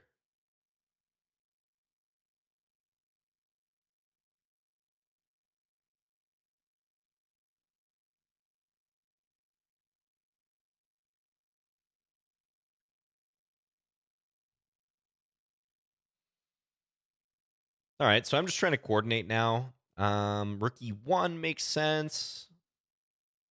I think I like rook e1. Let's do that. Getting ready for the king to come over. This was also reasonable too. But I like the fact that if black checks here, I can offer a rook trade right away. Bishop d7. Yeah, I think I'm just going to get this king. Oh, wait. I can take this now. That was an unpin. And Slava resigns. Thanks for the game, Slava Tabaka. Let's check what to do against g6. I'm actually really curious. It might be reasonable, but e5 seems to be... Okay, not too many master games from here. Only one where white's played e5. Kind of surprising. The engine likes it. Yeah, so if black had played knight takes, then we get this trade, and then bishop takes f7 is the deflection. Always got to look at that tactic. Fisher Random is a thriller right now. Oh, man, I so want to check, but we're going to play one more game. And if pawn takes here, I was probably going to trade queens and then attack this or this, depending upon how black plays it. Like king takes, I think I can go knight g5. Engine says bishop f7. But this is interesting too. And on knight takes, I think you can go here pretty effectively. This is a similar line to a different variation of the Smith-Morra. I actually had a mate one time that went like this. Black trying to cover c7. Take. White's already covering all these squares. And then knight c7 is checkmate. So there's some themes like that. Yeah, it looks like this position's already pretty good for white. So apparently, you have to go here and try to castle ASAP. Not easy to see. Thanks for the game. All right, here we go. Last game of the session, guys. Let me change my preferences here. Blindfold chess. Everyone has this option on Lichess if you ever want to test yourself and play blindfold. And I'm playing whoever I get. I mean, we've already had a couple games against 2400s. Okay, VS Almeida, 1542. You're up. You're the chat's last hope here. Oh, playing B3. All right. B3 move 1. I can respect it. Let's go here. I like this early bishop G4 because it hinders the E3 move. I'm a fan of that. Hindering the ability to play E3. Okay, knight F3. I think I'll take that. See which way white recaptures. You almost missed that. You're kind of letting your guard down when you are winning.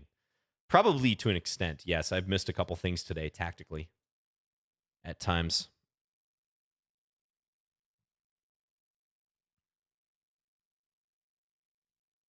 I don't really do those munchy sushi, but I do attend like chess events in the state. Not so much the past few years because of COVID and stuff. Really, messed up the local scene. But I don't know. Maybe we'll run into each other at some point. Thank you for asking. All right, castle. Oh, I got a bishop I got to develop first. Let's put the bishop here. I often fianchetto it, but I'm going to put it on e7.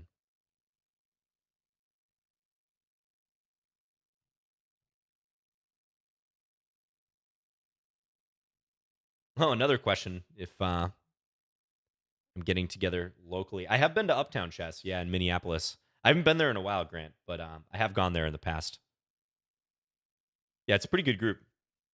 It's a fun meetup group.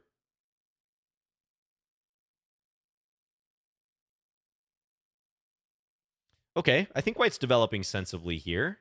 Let's go c5. Get some leverage against the middle of the board. Knight c6 coming.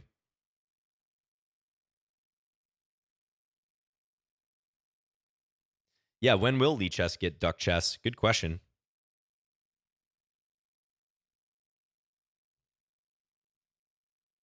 Hopefully duck chess isn't like a proprietary chess.com thing. Because I know it debuted on their server. But I don't think you can like copyright a variant, can you? Maybe you can actually. Because of course you can like copyright actual games. So since it involves like an extra piece, I don't know. Hopefully they wouldn't, but I don't know how they operate. A lot of people seem to like duck chess. I haven't checked it out. Some people have been asking me about it, but I haven't played it. I have seen people play it, but I have yet to check it out myself. Let's go back to e7.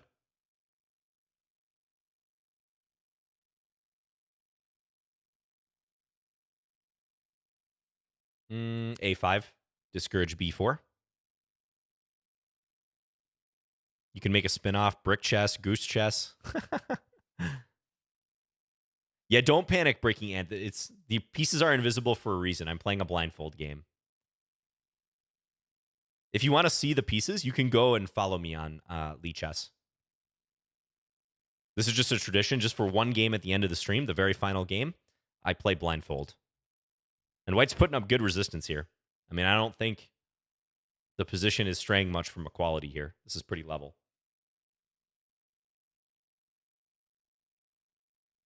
Yeah. Duck chess was invented by a doctor, I think.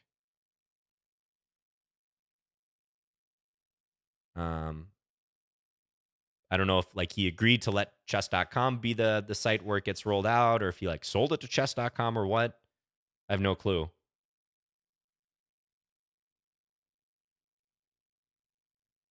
Andy Heb says Almeida play faster. Yeah, Almeida does have to play a little faster. That is true. Oh, was this pawn hanging? I might have been able to take that pawn, actually. All right, nevertheless, let's go here. Oh, now I can take that pawn. Attack the rook. I think there's a rook there, right? The rooks are here and here. Is that incorrect? Takes. Okay, I'll take back.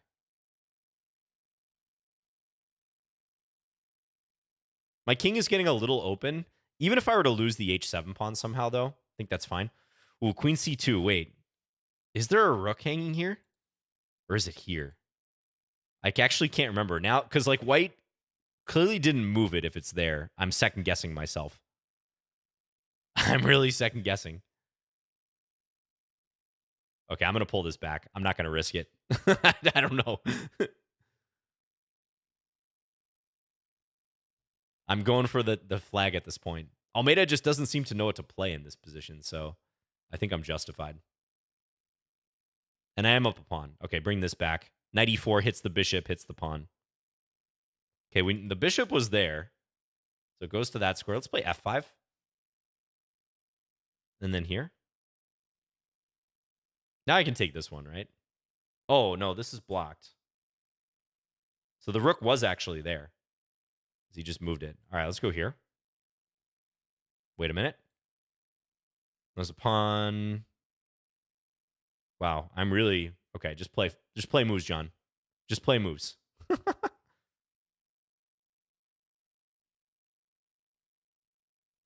I'm totally losing the position in my head, but I'm up a lot on the clock. Oh, I didn't mean to go there. You don't want to get into a time scramble in these games. I don't know where to go. Okay, I flagged vs Almeida. I got the flag. What is the final position? Oh, I'm up a grip of material. White's pawns were like messing me up. Like I thought the C file was open at various times.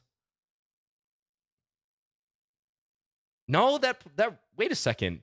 That rook was actually on F1. I thought I moved back to F1 at some point. I think Almeida was confusing me because at various times, like they were playing King G1, King H1, King G1, and then rook back and forth between these squares. Then at some point, they just decided to break through and sacrifice everything. Oh, I had a back rank. I definitely wasn't seeing that. And at the end, the only piece I could figure out that actually was going somewhere was the king. Yeah, I was playing blindfolded. Good game, vs Almeida. That was messy. That was very messy. Now, you were playing well, though, for a while. I mean, I think this setup was fine. I had the position in my head pretty clearly here, but then after I took this pawn, I got really confused. This is all fine. Like right here, I was like, is this hanging or what? I'm glad I didn't play it. But I was very, very confused at that stage. I mean, even this, I kind of roughly saw this, but this was like a complete mess at this point. I've had 10 seconds left, so. Okay, good fight. Very good fight. That was fun. You almost took me down. If you had blocked like one of my king pre-moves or something, I might have flagged. All right. Thanks again, everyone, for tuning in to Lichess Plays. 2 hours of 3+0 Blitz against viewers. Always a pleasure. And I don't know. Maybe I can catch this. If you go to the watch tab and then broadcast, there's the Fisher Random World Championship, among other events, right? I mentioned the Women's Candidates Tournament also going on. So kind of 2 marquee events going on. And yeah, this is the Armageddon game right here, apparently. I'm going to go check this out. So hope you guys enjoy it as well if you take a look. So once again, appreciate everyone tuning in and enjoy your week. I'll see you guys next Sunday. And we're probably going to raid someone here too if we get the chance on Twitch. All right. Later, everyone. Thanks for challenging. And I'll see you guys next week.